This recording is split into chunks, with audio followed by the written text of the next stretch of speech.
যেভাবে লেখা আছে সেভাবেই পড়ছি। হ্যালো রাসেল ভাই, আমি মশির বলছি, কলকাতা থেকে। মাস দুয়েক হলো ব্যাংকে চাকরি পেয়েছি।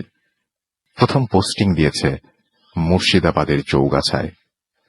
অফিস থেকে ফিরে রান্নার ব্যবস্থা করছিলাম, হঠাৎ মায়ের ফোন এলো। বাবার মাইল্ড অ্যাটাক করেছে। মাকে আশ্বস্ত করলাম এই বলে যে আমি যত তাড়াতাড়ি সম্ভব আসছি।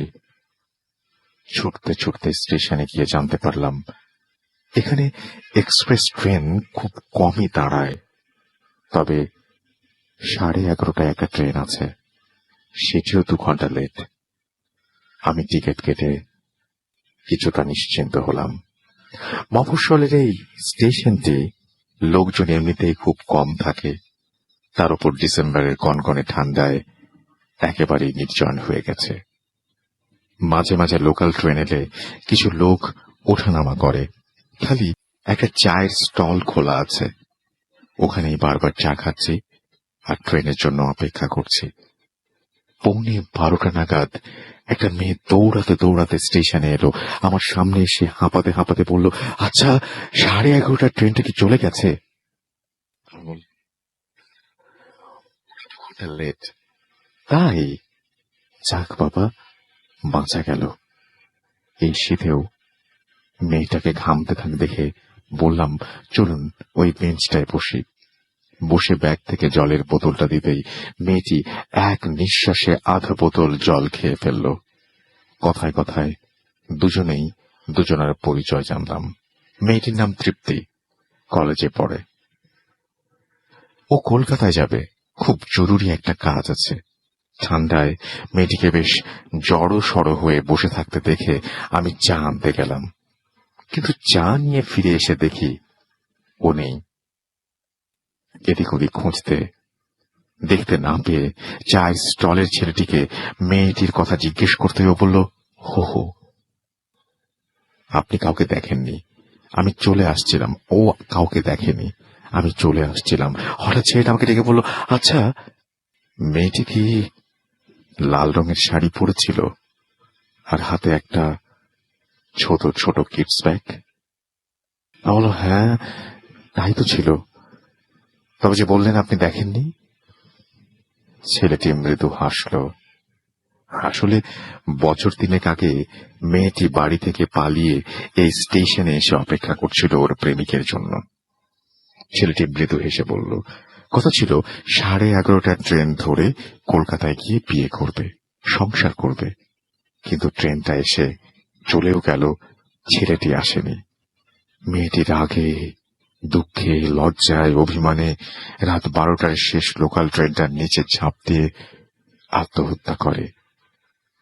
তারপর থেকে এই স্টেশনে আপনার মতো অনেকেই এসে ওকে দেখেছে।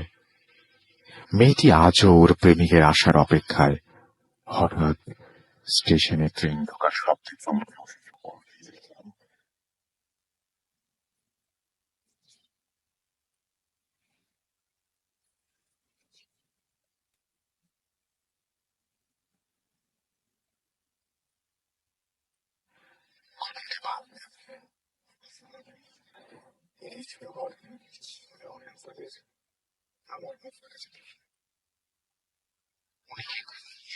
সব দেখেছিলেন পুরো কনভারসেশন সব হয়েছে।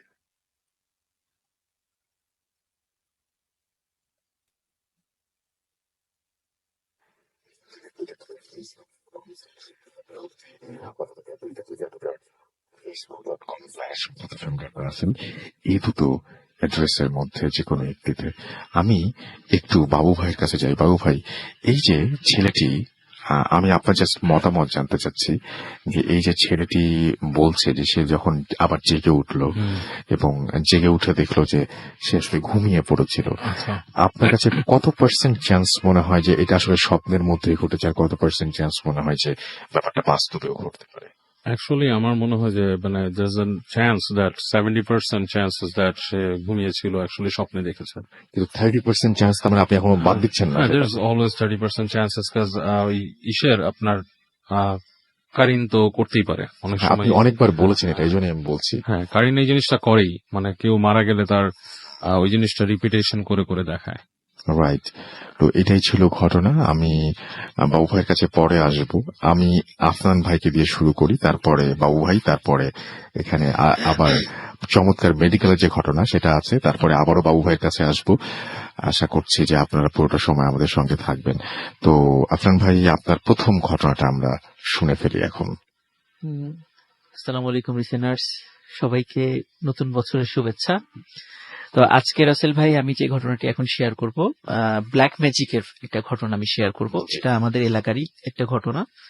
তো রাজবাড়ী সদর থানারই একদম পাশে। বর্তমানে এটি বালিয়াকান্দি উপজেলার মধ্যে পড়ে গিয়েছে। তো আচ্ছা, জায়গাটার নাম হচ্ছে বহরপুর। তো ওই গ্রামে দুইজন বন্ধু থাকতো, মানে সমবয়সী দুইজন। একজনের নাম ছিল ইমান আলী আর একজনের নাম ছিল হলো রজব। তো এই দুইজনের খুব ভালো বন্ধুত্ব ছিল। আর ওই গ্রামেই আর একটা ছিল, একজন, আমরা যেটা ওই যে অনেক সময় দেখতাম একটা সময় গ্রামে হাটে বাজারে অনেকে জাদু খেলা দেখাতো, জাদু দেখাতো। দেখা যাচ্ছে যে আপনার টাকাকে, একটা টাকাকে সে দ্বিগুণ করে ফেলেছে।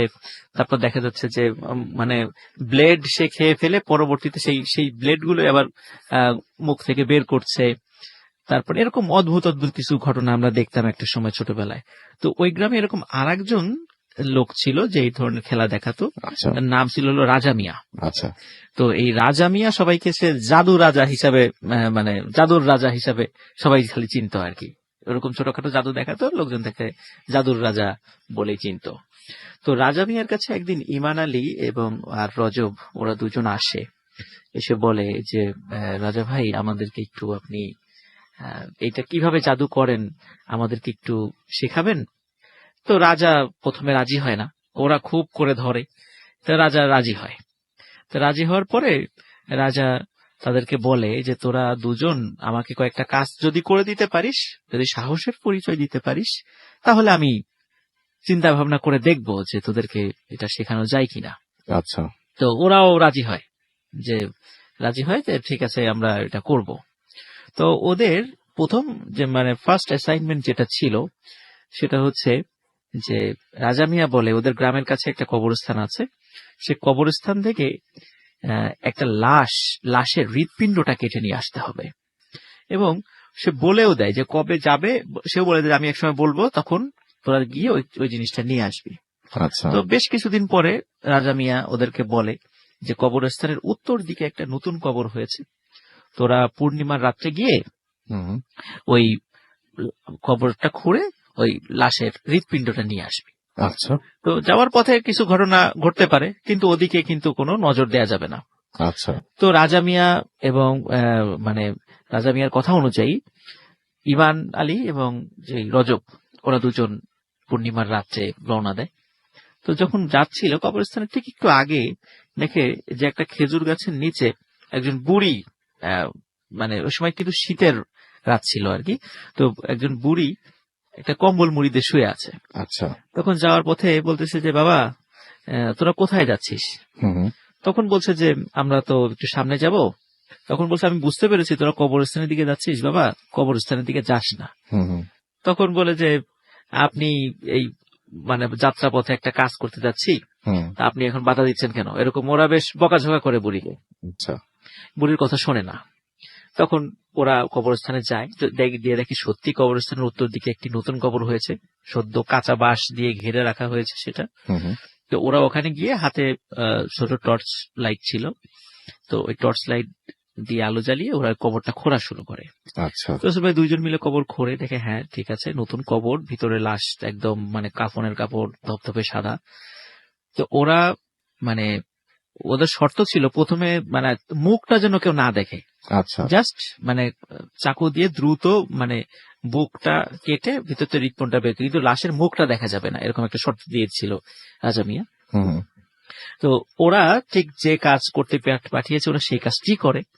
ওরা চাকু দিয়ে হৃৎপিণ্ডটা কেটে বের করে নিয়ে আসে। এর মধ্যে হঠাৎ করে মানে রজব যে সে হুম, বলে যে আচ্ছা এই আমরা তো মুখটা দেখলাম না, আচ্ছা। যার কার লাশ নিয়ে যাচ্ছি তার তো মুখ দেখছি না। হুম, হুম, হুম। তো ওরা এখন ইমান আলী বলে না না লাশ রাজা তো দেখতে মানা করেছে। তো বলে যে না তারপর একটু দেখি যে কারটা।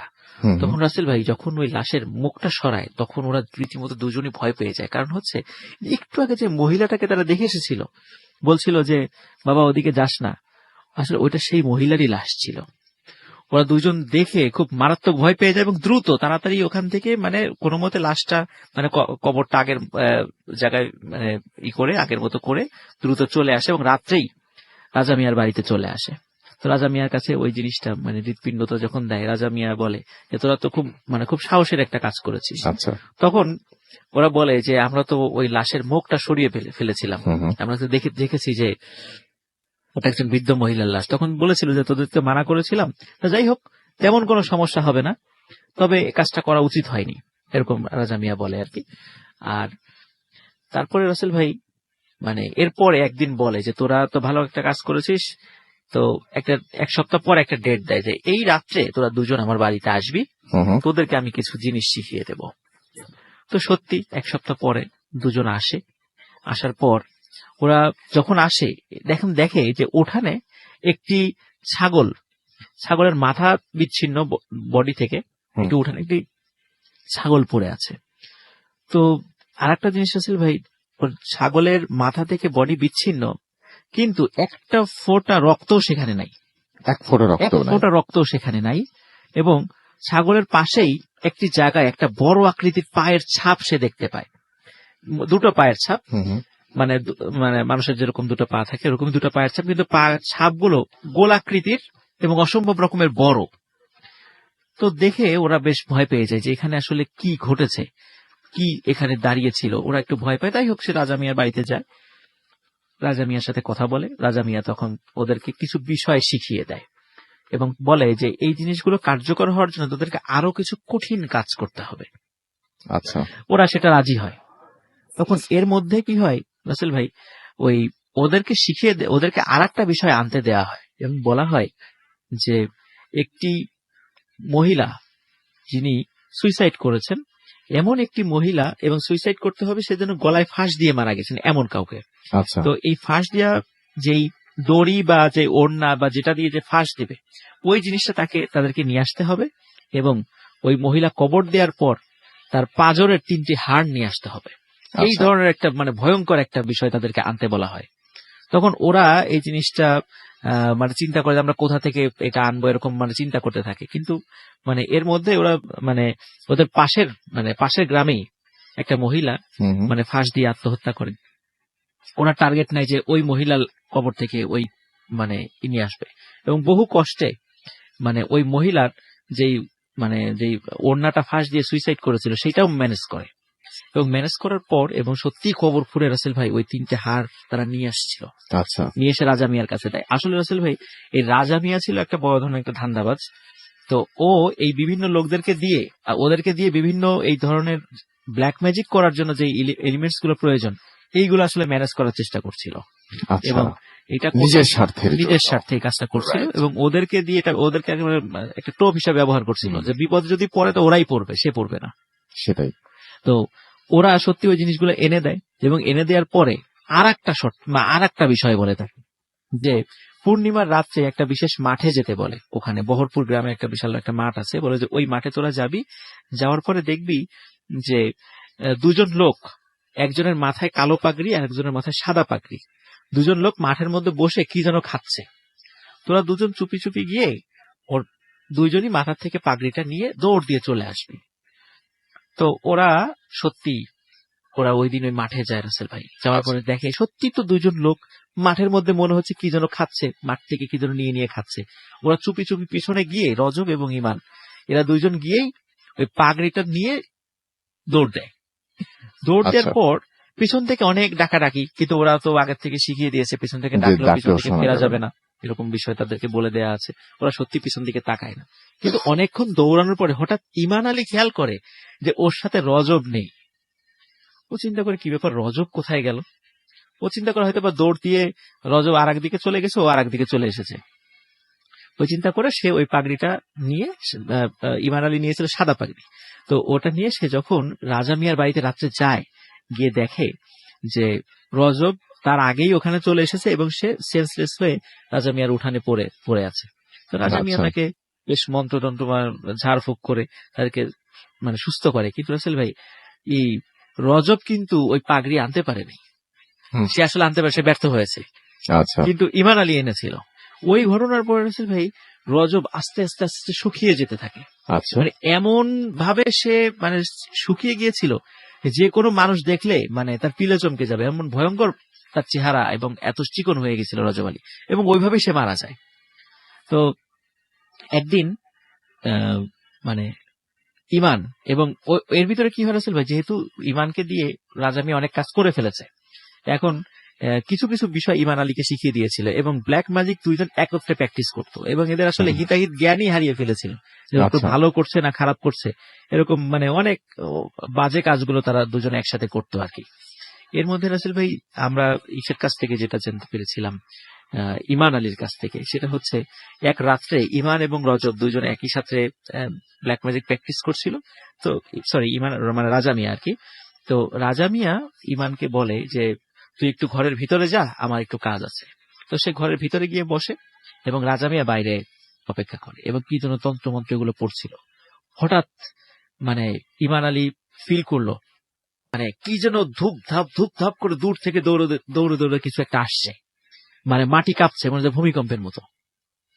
তখন সে ওই একটু কৌতূহল হয়ে, ওইটা পাটখড়ির বেড়া ছিল, তো পাটখড়ির বেড়া একটু ফাঁকা করে দেখলো যে আসলে বাইরে কি ঘটছে। তখন দেখলো যে রাজা মিয়ার সামনে একটা ভয়ঙ্কর আকৃতির কালো একটা জন্তুর মতো বসে আছে এবং রাজা মিয়ার সাথে কথা বলছে, এবং কথাগুলো ঠিক বোঝা যাচ্ছে না, কিন্তু মনে হচ্ছে যে মানে মানে খুবই মানে মোটা গলার একটা কণ্ঠ। তো এরকম কথা বলতে বলতে হঠাৎ রাজা মিয়ার মানে খুব করুণ স্বরে আর্তনাদ শোনা গেল। তো আর্তনাদ শোনার পরে সেও তখন ভয় থেকে বের হচ্ছে না ইমান আলী ঘর থেকে, এবং একটু পরে ইমান আলী মানে ফিল করলো যে ঠিক যেভাবে ধূপধাপ করে একটা জিনিস এসেছিল, ওই জিনিসটা ওইভাবেই দৌড়ে চলে গেল। তখন ও যখন ঘর থেকে বাইরে বের হলো, তখন কোথাও রাজা মিয়াকে খুঁজে পাওয়া যাচ্ছিল না। তো অনেক রাজা ভাই করে ডাকাডাকি করে, তারপরে গ্রামের লোকজনকে সে ডেকে তোলে। পরে রাজা মিয়ার লাশ মানে একটু দূরেই 100 থেকে 200 মিটার দূরে তার লাশটা উদ্ধার করা হয় রাসেল ভাই।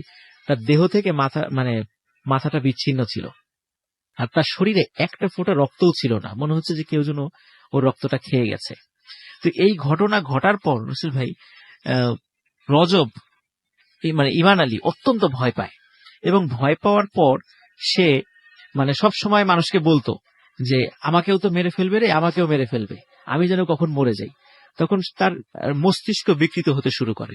তার বাড়িতে রেখে দেওয়া হয় যখন, তখন অদ্ভুত রাসেল ভাই ওকে যখন বাড়িতে রাখা হতো বাইরে থেকে দরজা লাগিয়ে দেওয়া হতো, কিন্তু সকাল বেলা দেখতো সে ঘরে নাই, এবং তাকে সেন্সলেস অবস্থায় কবরস্থানের গেটে পাওয়া যেত প্রত্যেক দিন।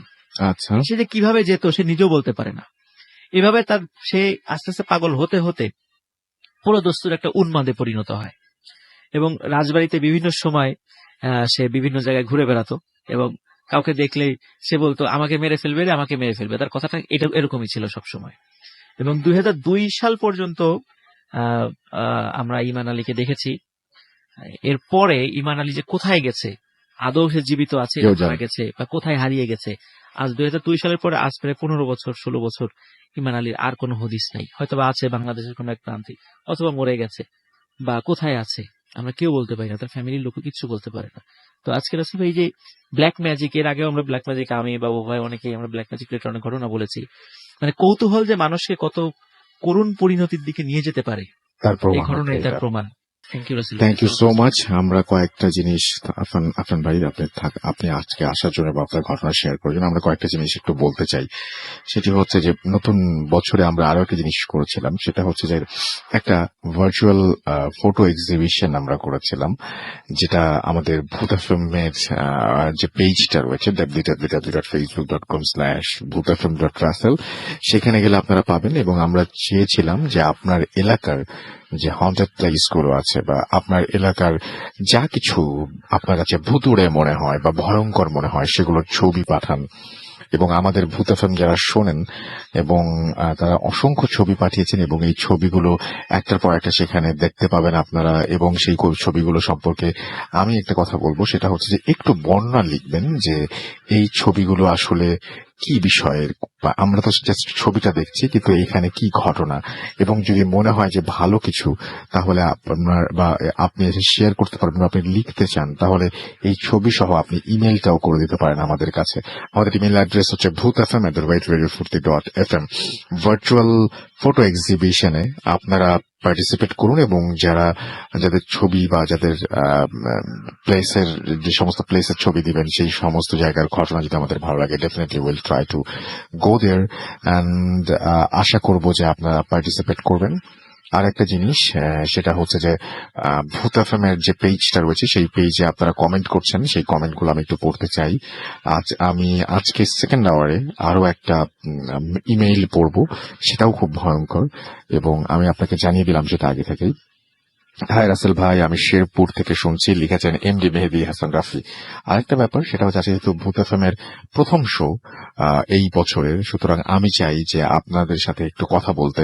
তো যারা দেশের বাইরে থেকে স্পেশালি শুনছেন, তারা এখনই আপনারা যারা কথা বলতে চান এবং নিউ ইয়ারে সমস্ত ভূত এফএম এর যাদেরকে মানে সবাইকে উইশ করতে চান, ভয়ঙ্কর শুভেচ্ছা জানাতে চান, তারা সরাসরি আমাদেরকে ইনবক্স করুন www.facebook.com/bhutfm.russell। এই পেজে গিয়ে ইনবক্স করলে আমরা পেয়ে যাবো সেটি, এবং সেখান থেকে আপনাদের অবশ্যই নাম্বার, স্পেশালি যদি আপনাদের কোনো হোয়াটসঅ্যাপ নাম্বার থাকে, তাহলে সেটা আমাদেরকে জানাবেন।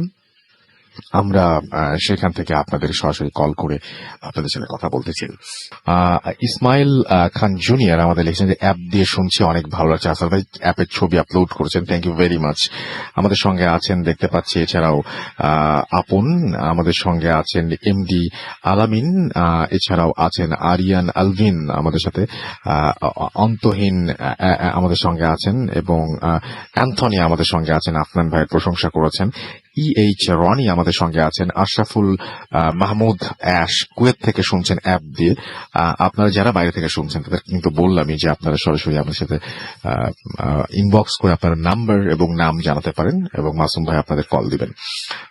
আমাদের সঙ্গে আছেন এমডি শ্যামল মিয়া, এছাড়া আমাদের সঙ্গে আছেন নাজমুল জাহান, তানভীর আমাদের সঙ্গে আছেন দেখতে পাচ্ছি পিয়ার, এছাড়াও অনামিকা ইসলাম, শাহাদ অনিক, সালমান বিন মোহাম্মদ, হাসিবুর রহমান পিয়াস, MK তাজিউল ইসলাম, মিজানুর রহমান হৃদয়, আরিফ আলম SK, সদর ফেরদৌস সহ আরো অনেকে আমি দেখতে পাচ্ছি আমাদের সঙ্গে আছেন। তো যাই হোক, আমাদের ভূত এফএম এর পেজে আপনারা লিখছেন যে বছরের প্রথম দিনে যদি বাবু ভাই, আফনান ভাই, হাফেজ সাহেব, ডক্টর আলিফ এনারা আসেন, তাহলে খুব ভালো হয়। তার মধ্যে আমরা আফনান ভাই আছেন, আমাদের সঙ্গে আছেন বাবু ভাই, এবং আমাদের সঙ্গে আজকে আমার খুব প্রিয় স্টোরি টেলার আমাদের সঙ্গে আছেন, দেখতে পাচ্ছি এখানে ফারনান। তো আপনি এখন বাবু ভাইয়ের কাছে যাবো, বাবু ভাই একটা ঘটনা শুনবো আমাদের নেক্সট যে ব্রেক তার আগে। তো একটা ঘটনা শুনতে চাই বাবু ভাই, আজকে ঘটনা যেটা সেটা দেশে ঘটেছে না দেশের বাইরে ঘটেছে? এটা দেশের ঘটনা। শুনে ফেলি বাবু ভাই। আচ্ছা, এটা হচ্ছে নিতুর ঘটনা রাসেল ভাই। নিতু তখন স্কুলে পড়তো, 8-9 পড়ে এই সময়কার। তো back in like 90s, early 90s এরকম আর কি, 90 সাল শুরু হয়েছিল। খুব বেশি আগেরও না, আবার একদম ইসা না, সম্প্রতি সময়ের। তো এরকম একটা সময় ও এক সময় অসুস্থ হয়েছিল আর কি। তো বেশ মানে আপনার মানে নিউমোনিয়া টাইপের আর কি, হাসপাতালে অ্যাডমিশন নিয়ে থাকতে হয়েছিল কিছুদিন। তো হাসপাতালে যখন ভর্তি হয়, তখন হাসপাতালগুলো তখনকার সময় এত ফ্যাসিলিটেড ছিল না, মানে আলাদা আলাদা রুম, এবং রুমগুলোর ভিতরে বেশ ফাঁকা ফাঁকা, মানে পুরনো আর কি টাইপের ছিল। যাই হোক, সন্ধ্যার পরে ওর সাথে ওর আম্মু থাকতো, রাতের বেলা ওর আম্মু আবার বাসা যেত, আবার রাতে ব্যাক করে আসতো রাত 9টা-10টার সময়। তো একদিন মৃত্যু শুয়ে আছে আর কি। তো এরকম সময় দেখে একটা বারান্দার কাছ থেকে একটা ছোট বিড়াল, খুব ছোট বিড়াল, মানে কেবল হওয়ার থেকে একটু বড়, মিউ মিউ করছে দরজার কাছে বসে।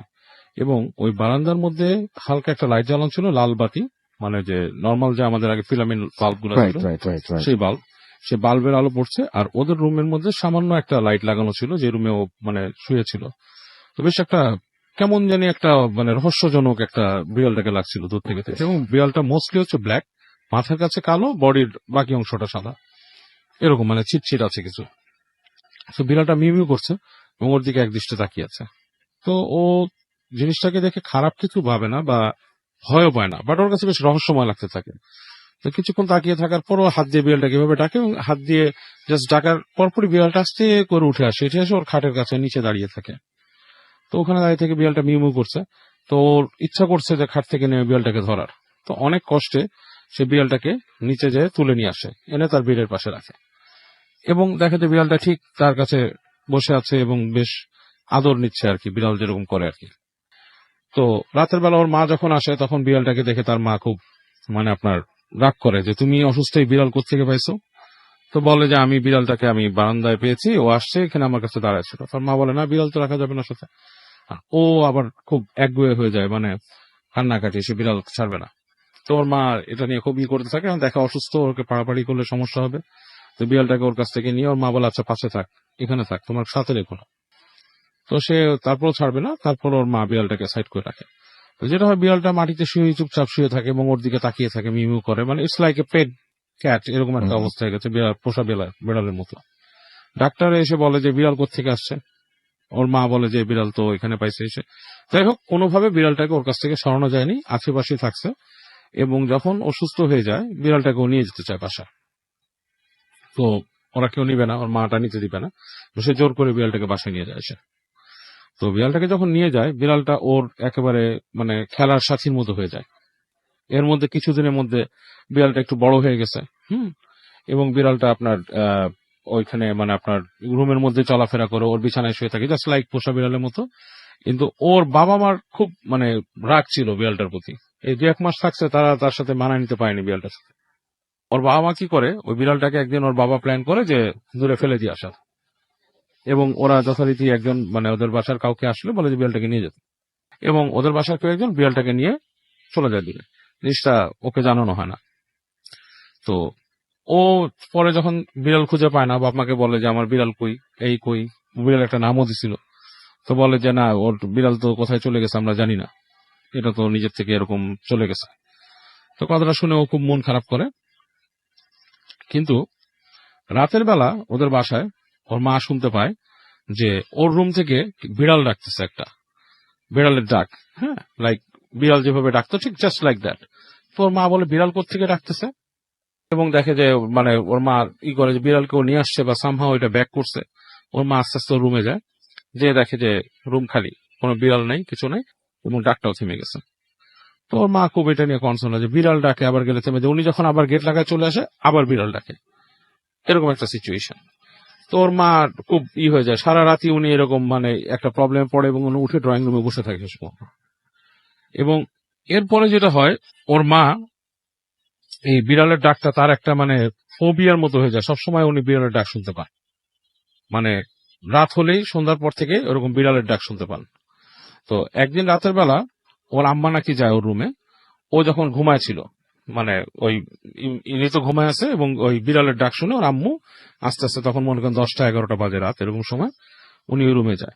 তো রুমে যে উনি ওই গেটটা যখন করতে থাকে, এখন উনি শুনতেছে ওই রুমের মধ্যে একটা গড় গড় গড় গড় করে শব্দ হচ্ছে, বিড়াল যেরকম শব্দ করে অনেক সময়। হ্যাঁ, কিন্তু বিড়ালটা মনে হচ্ছে একটু রাগ টাইপের, মানে গড়গড় করতেছে। তো উনি গেটটা খুলে যে উনি দেখে খুবই আশ্চর্য একটা জিনিস, যে একটা প্রাণীর মতো কিছু একটা, ইটস নট লাইক মানে মানে কি বলে, মানুষের মতো না আবার বিড়ালের মতো না, কিন্তু মুখের কাছে মনে হচ্ছে কিচ্ছু নাই, একটা ইসের মতো দেওয়া, কাপড়ের মতো এরকম পরা, মানে একটা মানুষ যদি মাথায় ঘুমটা দিয়ে রাখে, কাইন্ড অফ লাইক দ্যাট। এবং সেটা ওই নিতু শুয়ে আছে, তার মাথার কাছে গড় গড় গড় গড় করছে এবং শব্দটা একটা বিড়ালের মতো। উনি যখন রুমে ঢুকে সেই জিনিসটা ওনার দিকে মুখ ফিরে তাকায় এরকম, এন্ড অন্ধকারের মধ্যে মানে আধো অন্ধকারের মধ্যে উনি বেশ ভয় পেয়ে যায় জিনিসটা দেখে যে এরকম কি, এবং ওনাকে দেখেই ওনার দপ করে সেটা চলে যায়, মানে ইটস লাইক মাটিতে পড়ে খাটের নিচে চলে গেছে। তো উনি চিৎকার করে ওঠে, মানে একটা সাউন্ড করে উঠে, আচ্ছা। সাউন্ড করে উঠে লাইট জ্বালায়। ওর আব্বু আসে, এসে বলে যে কি হয়েছে। তো উনি বলে যে আমি এরকম প্রায় এখানে এরকম বিড়ালের ডাক শুনতাম এবং করতাম। তো মৃত্যুকে ডাক দেয় যে তুমি কি কোনো বিড়ালের ডাক শুনছো বা সামথিং লাইক দ্যাট। মৃত্যু বলে যে আমি বিড়ালের ডাক শুনছি, মানে বিড়াল মনে হয় আসে এখানে। বলে আসে মানে, বলে জানি না, ও ওইখান থেকে আসে, এসে আমার সাথে দেখে, আমার সাথে খেলা করে এবং তারপর সে চলে যায়। তোমরা ওকে কি করছো, তোমরা ওকে ফেলে দিয়ে আসছো কোথাও?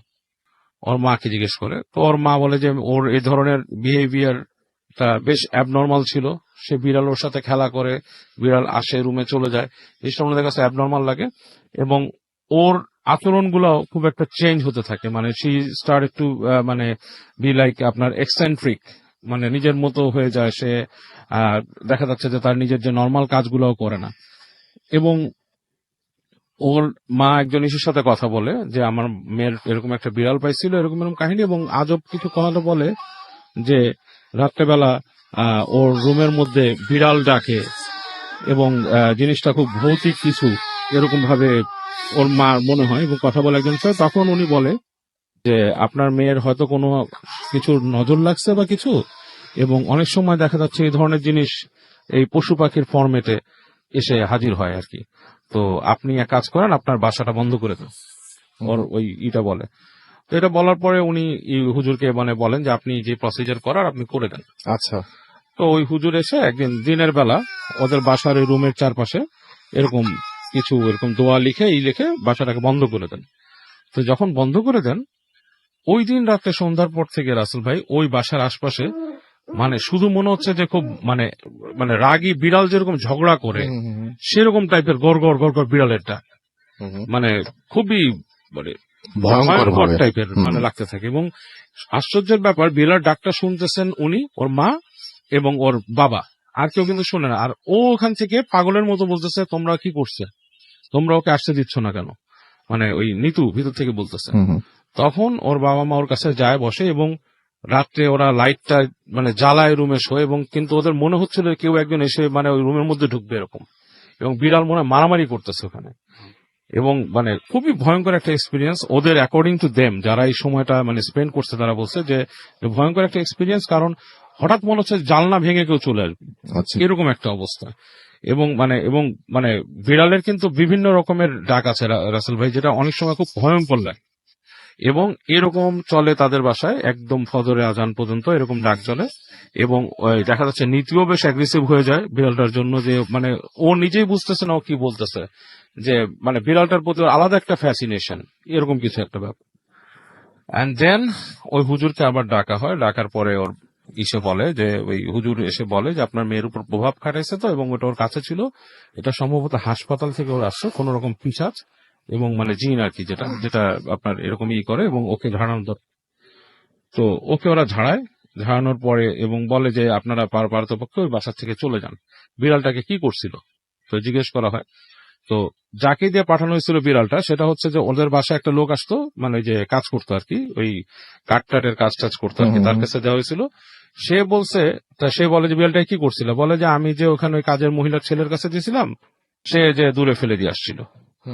তো পরে কাজের মেয়ে ছেলেকে ডাকা হয় বিড়ালটা কোথায় ফেলছিল, তো সে বলে যে এখান থেকে মানে আমাদের বাসার থেকে দূরে ওইখানে নদী ছিল তখন, এখনো আছে মনে হয়, ওই যে আপনার ওই এই ইসের দিকে, যেটা নাকি হাজারিবাগটা ছাড়া যে জায়গাটা। তো বলে যে নদীর কাছে নিয়ে বিড়ালটাকে ছেড়ে দিছে। তারপর কি মানে কাজের ছেলেটাকে যে ওখানে যে ছেড়ে দিছে। তো বলে কি আশ্চর্য ব্যাপার, বিড়ালটাকে যখন ছাড়ছে সে নাকি মানে বের হয়ে একটা লাফ দিয়ে পানিতে পড়ছে এবং পানির তলে চলে গেছে, সে মানে ডুব দিয়ে পানির তলে চলে গেছে। এবং হয় না, এবং ওই ছেলেটার যে বিড়ালটাকে ছাড়ছিল তার নাকি অনেক জ্বর আসছিল, এবং সে এমন ভয় পাইছিল ওই ছেলেটা, এবং সে এমন ভয় পাইছিল যে সে আর ওই মানে ধারে কাছে কতদিন ওই বাসার এখান থেকে আসে নাই। এবং ওই ছেলে নাকি অনেক ভয় পাইতো, এবং রাতের বেলা কি জানি ওর কাছে আসতো এরকম, মানে বলছে যে লম্বা টাইপের মুখ নিয়ে এসে ওকে ভয় দেখাইতো। ওকে। সো ওই নিতুরা ফাইনালি আর কি, যে ওখান থেকে মানে নিতু চলে যায় আর কি, অন্য জায়গায় ওরা বাসা ভাড়া নিয়ে থাকে আর কি, ওখানে থাকে না। এবং মানে কারণ বাবা মা চায় না যে ছেলে মেয়ের কোন এই ধরনের অনিষ্ট হোক বা সামথিং লাইক দ্যাট। এই ছিল কাহিনী। Thank you so much. আমরা একটা ছোট্ট বিরতিতে যাব এবং বিরতির পরে আবারও ফিরে আসবো আশা করছি। সেই পর্যন্ত আমাদের সঙ্গেই থাকবেন। স্টে টিউনড রেডিও ফুর্তি 88 FM অ্যান্ড্রু ফুর্তি। Bhoot FM. The night comes alive with Gramin Fall.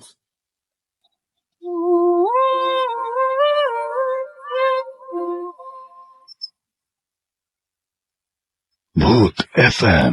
The night comes alive with Gramin Fall.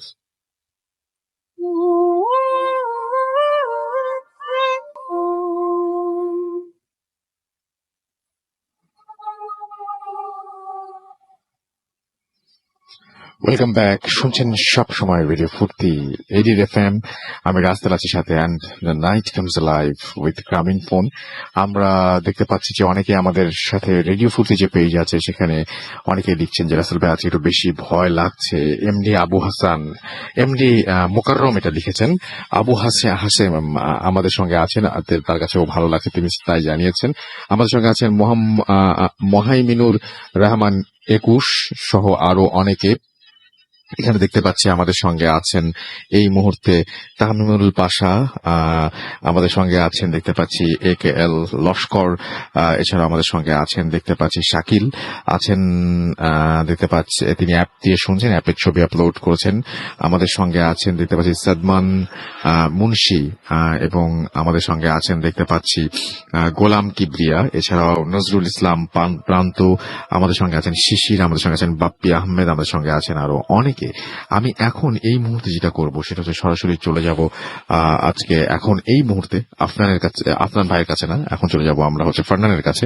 এবং ফারনান তার যে ঘটনাটা, আপনারা সবাই মেডিকেলের ঘটনা অনেক পছন্দ করেন, তো এই ঘটনাটি মেডিকেল নিয়েই। চলুন আমরা এই ঘটনাটি শুনে আসি সরাসরি আমরা ফারনানের কাছ থেকে। সবাইকে নতুন বছরের অনেক শুভেচ্ছা। আমি ফারনান, পুরান ঢাকা থেকে এসেছি। আর আজকে যে ঘটনাটা শেয়ার করব, ঘটনাটা আমাকে শেয়ার করেছেন জিকো ভাই, ওনার বড় ভাইয়ের একটা ঘটনা। তো ওনার বড় ভাই একজন MBBS ডক্টর, এবং ওনার একটা জীবনের একটা পর্যায়ে উনি যেটা করেন যে ওনার যে দেশের যে বাড়ি, গ্রামের বাড়ি যেখানে, সেখানে একটা হাসপাতালে বেশ কিছু সময় ধরে উনি চিকিৎসা পেশায় নিয়োজিত ছিলেন। মানে ওখানে বেশ 6 মাসের মতো সে ওখানে বসতেন ওই হাসপাতালে। তো ওই সময়টাতে একটা ঘটনা তার সাথে ঘটে, এবং এই ঘটনাটাই আজকে আমি শেয়ার করব। তো ওনার যে কাজটা মেইনলি ছিল যে সব পেশেন্টদের দেখার পরে যেই কোনো ধরনের যদি বেওয়ারিশ লাশ আসতো, সেই লাশগুলোকে পোস্টমর্টম করা। আচ্ছা। তো এই ঘটনাটা যে সময়টাতে ঘটে, ঠিক তার প্রায় মাসখানেক ধরে এরকম বেওয়ারিশ আসে নাই। আচ্ছা। মানে অফ ছিল আসাটা। তো হঠাৎ এক শীতের রাতে, মানে অনেক ঠান্ডা পড়েছিল সে রাতে, এবং যেটা হয় যে খুব একটা পেশেন্টও ছিল না ওই হাসপাতালে, যেহেতু গ্রামের একটা হাসপাতাল। তারা খুব তাড়াতাড়ি মানে উনি ওখান থেকে চলে আসবে, বাসায় ফিরে যাবে। তো উনি 6টা কি 7টা এরকম একটা সময় মানে বের হতে যাবে, ঠিক তখনই একটা লাশ আসে, মানে অ্যাক্সিডেন্টে নিহত একটা লাশ হাসপাতালে আসে, এবং ওই লাশটার কোনো পরিচয় পাওয়া যায়নি। অনেকক্ষণ ধরেই তারা চেষ্টা করে আশেপাশের এলাকার লোকজন যে লাশটা আসলে কোত্থেকে এসেছে, মানে হাইওয়ে রোডের উপরে লাশটাকে পাওয়া যায়, তার কোনো পরিচয় পাওয়া যায়নি। তো যেটা হয় যে তাকে তৎক্ষণাৎ লাশটার পোস্টমর্টম করার নির্দেশ আসে। আচ্ছা। তো উনি যেটা করেন, যেহেতু উনি এই কাজটা অনেক আগে থেকেই করে আসছেন, তো কাজটা ওনার জন্য খুব একটা কঠিন কিছু না, রেগুলার কাজের মতো রেগুলার করে থাকেন। তো উনি যখন লাশটাকে দেখলেন, তো দেখার পর উনি নিজেই অনেক ভয় পেয়ে গেলেন আসলে, কারণ এরকম অবস্থায় লাশ এর আগে কখনো তিনি দেখেননি। তো লাশটার অবস্থা এরকম ছিল যে গলা থেকে পা পর্যন্ত সম্পূর্ণভাবে লাশটার কোনো সমস্যা নেই, একদম ফ্রেশ, কোনো ক্ষত চিহ্ন নেই। যেটা হয়েছিল যে মাথার যে সাইডটা, ওখান থেকে প্রায় 80% মতো থেতলে গিয়েছিল, মানে খুবই ভয়ানক একটা অবস্থা, যে কেউ লাশটাকে দেখলেই মানে ভয় পেয়ে যাবে এরকম একটা অবস্থা। ইভেন সে নিজে এত দিন ধরে পোস্টমর্টম করছিল, কিন্তু এইরকম অবস্থার লাশ সে কখনোই। তো উনি যেটা করলেন যে যেহেতু সেই রাতের মধ্যেই, রাত 10টার মধ্যেই নাকি পোস্টমর্টমের রিপোর্ট পাঠাতে হবে পুলিশ স্টেশনে, সেজন্য উনি যেটা করলেন যে সে রাতেই পোস্টমর্টমের কাজটা সেরে ফেললেন। তো উনি যখন পোস্টমর্টম করছিলেন তখন যেটা হয় যে ওনার সাথে যে একজন ডক্টর ছিল, উনি যখন করছিলেন তখন ওনার কাছে মনে হচ্ছিল যে লাশটার হাত পা হঠাৎ করে নড়ে চড়ে উঠতেছে, এরকম মানে এখন পর্যন্ত লাশটাতে মনে হচ্ছে লাইফ আছে। তো উনি তখনও মনে হচ্ছে লাইফ আছে। হ্যাঁ হাত পা নড়তেছে এরকম হঠাৎ করে ওনার কাছে বারবার মনে হচ্ছিল, এবং উনি এনশিওর হওয়ার জন্য তার সাথে যে ডক্টরটা ছিলেন তাকেও জিজ্ঞেস করছিলেন যে তুমি কি এরকম কিছু দেখেছো? তো সেও বলল যে হ্যাঁ আমার কাছেও মনে হচ্ছিল যে হঠাৎ করে হাত পা নড়ে উঠছে লাশটার। তো তারপরে ওনারা পোস্টমর্টম করে, এবং পোস্টমর্টম করার সময় উনি যেটা করেন যে লাশটার পায়ের কাছ থেকে বেশ কিছু মানে মাংস নিয়ে ওনার ফেসটাতে সার্জারির মতো একটা করে নেন, যাতে লাশটাকে এরপরে নেক্সট টাইম কেউ দেখলে যাতে ভয় পেয়ে না যায়। মানে লাশটার অবস্থা এতই খারাপ ছিল যে এটাকে যে কেউ দেখবে তার মনে একটা প্রতিচ্ছবি থেকে যাবে এবং সে ভয় পাবে। তো এই জন্য সে কিছু পার কাছ থেকে কিছু মাংস নিয়ে তার মাথায়, ওই লাশটার মাথায় মানে ফেসের এখানে কিছু সার্জারির মতো করলেন, যাতে লাশটাকে একটু মানে মোটামুটি দেখার যোগ্য মনে হয়। আচ্ছা, তো তারপর উনি লাশটাকে মানে কাজ শেষ করে উনি ওনার তখন বাজে রাত 10টা, উনি ওনার বাসায় যাবেন। ওনার বাসা ছিল সেই গ্রামের একটু ভিতরে, মানে ওনাদের হাসপাতালটা থেকে প্রায় 5 মাইলের মতো পথ তাকে যেতে হবে। উনি নর্মালি হাসপাতাল থেকে বের হয়ে দেখলেন যে বাইরে প্রচুর ঠান্ডা, প্রচন্ড কুয়াশা, আশেপাশে ছোট যে টং দোকানগুলা সবগুলো একদম বন্ধ হয়ে গেছে, কোনো রিক্সাও পাওয়া যাচ্ছে না। এই এলাকায় কিছু কিছু রিক্সা যেগুলো ব্যাটারি চালিত রিক্সা, মানে সেই রাত্রে কোনো কিছুই ছিল না। সেই একটা সময় তার মনে হচ্ছিল যে সম্পূর্ণ রাস্তা হয়তোবা তাকে হেঁটেই যেতে হবে। আচ্ছা, এবং যখন সে হাসপাতাল থেকে বের হয়ে হাইওয়ে রোডটাকে ক্রস করে হুম, নিচে নেমে যাবে, মানে গ্রামের পথ ধরে ভিতরের দিকে যাবে, হুম, তখনই তার কাছে হঠাৎ করে রাস্তার উপরে একটা জিনিস চোখে পড়লো। আচ্ছা, সেটা হচ্ছে রাস্তার একটা পাশে জমাট বাঁধা বেশ কিছু রক্তের দাগ। আচ্ছা, তখন এটা দেখার পরে সে বেশ মানে একটু খারাপ লাগলো যে হয়তোবা ওই লাশটাই এখানেই অ্যাক্সিডেন্ট করেছিল, যেহেতু এই হাইওয়ে রোডটা থেকেই লাশটাকে নেওয়া হয়েছিল হাসপাতালে।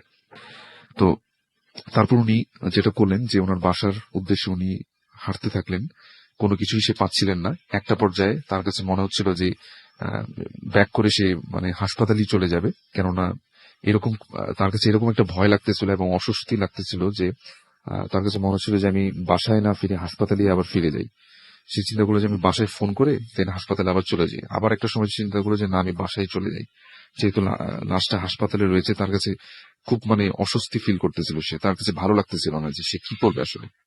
তো একটা পর্যায়ে এরকম করতে করতে সেই গ্রামের রাস্তা ধরে যখন সে হাঁটছিল, হঠাৎ করে দেখলো যে দূর থেকে একটা রিক্সা তার সামনে এসে দাঁড়ালো, এবং রিক্সাটা ছিল ব্যাটারি চালিত রিক্সাগুলোর মতো একটা রিক্সা, এবং ওটাতে একটা রিক্সাওয়ালা বসা ছিল, এবং রিক্সাওয়ালা ওনাকে বললেন যে আপনি কোথায় যাবেন, আপনাকে আপনার গন্তব্যস্থলে আমি পৌঁছে দেব।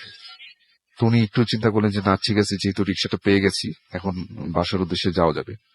এবং রিক্সাওয়ালার বর্ণনাটা আমি এভাবে দিব যে হুম, যে রিক্সাওয়ালাটা বসা ছিল ওনার সম্পূর্ণ শরীর চাদরে ঢাকা ছিল, মুখে একদম জাস্ট চোখটা দেখা যাচ্ছিল, আর বাকি সবকিছুই মানে শীতের জন্য সে শীতের কাপড় চোপড় পরেছিল, এরকম একটা অবস্থা। আচ্ছা, তুই বললো যে আমাকে এই জায়গায় নিয়ে যেতে হবে, বাজার এই বাজার এখানে নামিয়ে দিতে হবে। তো রিক্সাওয়ালা তাকে একদম সুন্দর মতো তার বাসার সামনে যে বাজারটা সেখানে তাকে নামিয়ে দেয়, এবং যখন সে রিক্সা থেকে নেমে 50 টাকার একটা নোট ওই রিক্সাওয়ালাকে দিতে যাবে, হুম, তখন রিক্সাওয়ালা তাকে বললেন যে স্যার আমি ভাড়া লাগবে না আমার, আমাকে জাস্ট একটা ছোট্ট উপকার করবেন। আচ্ছা, এই কথা বলে রিক্সাওয়ালা তার পকেট থেকে বের করলো একটা কাগজ বের করে তার হাতে দিল, এবং সেটা দেওয়ার সাথে সাথে রিক্সাওয়ালা রিক্সাটা চালিয়ে চলে গেল, আর কিছুই সে বলল না। এবং সে নিজেও একটা হাতে কাগজ এবং একটা হাতে ওই 50 টাকার নোটটা নিয়ে সে নিজেও চিন্তা করতে থাকলো যেটা আসলে কি হলো, মানে এটা আসলে কি দিল আমাকে আসলে, এবং আচ্ছা। ভাড়াটাই বা সে নিল না কেন। হুম, আহ, একটা পর্যায়ে সে তার নিজেকেই আশ্বস্ত করতে লাগলো যে যেহেতু সেই গ্রামের একজন ডক্টর এবং একদম সদর হাসপাতালই ওনার পোস্টিং, তো গ্রামের অনেক মানুষকেই সে মানে ফ্রিতে ট্রিটমেন্ট দিয়ে থাকে। তো ওনার কাছে মনে হচ্ছিল যে ওনার কাছে যে ছোট্ট একটা সাহায্যের কথা বললো, এটা হয়তো ওনাকে হয়তো কেউ চিনে থাকে, ওনারই হয়তো কোনো পেশেন্ট ছিল। তো ওনাকে জাস্ট মানে ভাড়াটা না নিয়ে জাস্ট তাকে একটা সম্মানার্থে তাকে বাসায় নামিয়ে দিয়ে চলে গেছে, এরকম আচ্ছা, কিছু একটা, আচ্ছা, বা কোনো মেডিসিন বা কিছু একটা পরে তার কাছে হয়তো বা নিতে আসবে সে, মানে কোন দরিদ্র মানুষ পরে এরকম হয়তো বা দাবি সেটা, করবে। হ্যাঁ।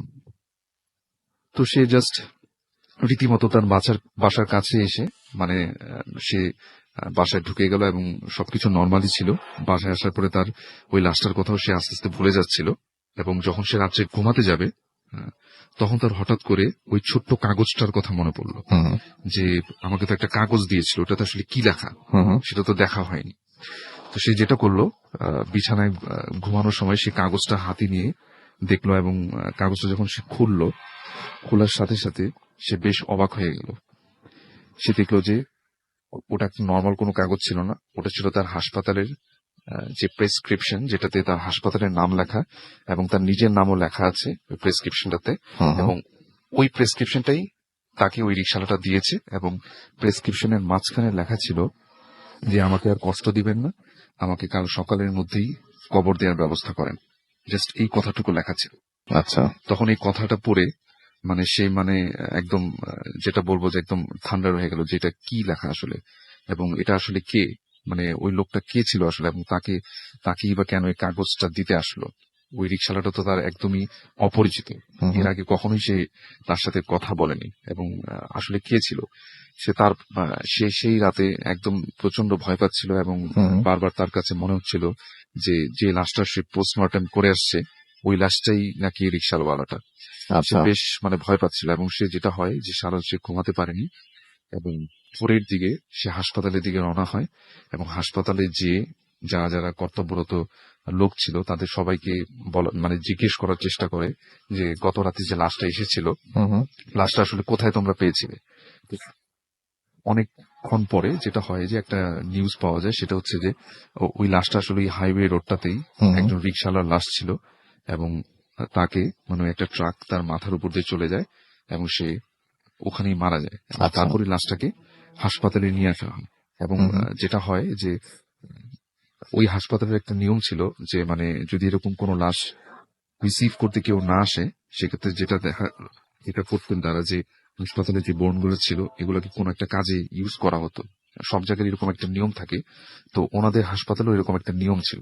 তা এবং উনি যেটা করলেন যে সকালের দিকে প্রায় একদম দুপুর পর্যন্ত চেষ্টা করলেন যে লাশটার ভালো মতো খোঁজ খবর নেওয়ার, কিন্তু কোনো লোকই মানে ওই লাশটাকে নিতে আসলো না। হুম তো উনি তখন যেটা চিন্তা করলেন, যেহেতু তার কাছে একজন রাত্রে এরকম একটা রিকোয়েস্ট করেছিল যে আমাকে ছোট্ট একটা উপকার করবেন, এবং সে যেটা চিন্তা করলো যে লাশটাকে আর সেই মর্গে না রেখে লাশটাকে একদম বেওয়ারিশ হিসেবে দাফনের ব্যবস্থা সে করে দিল।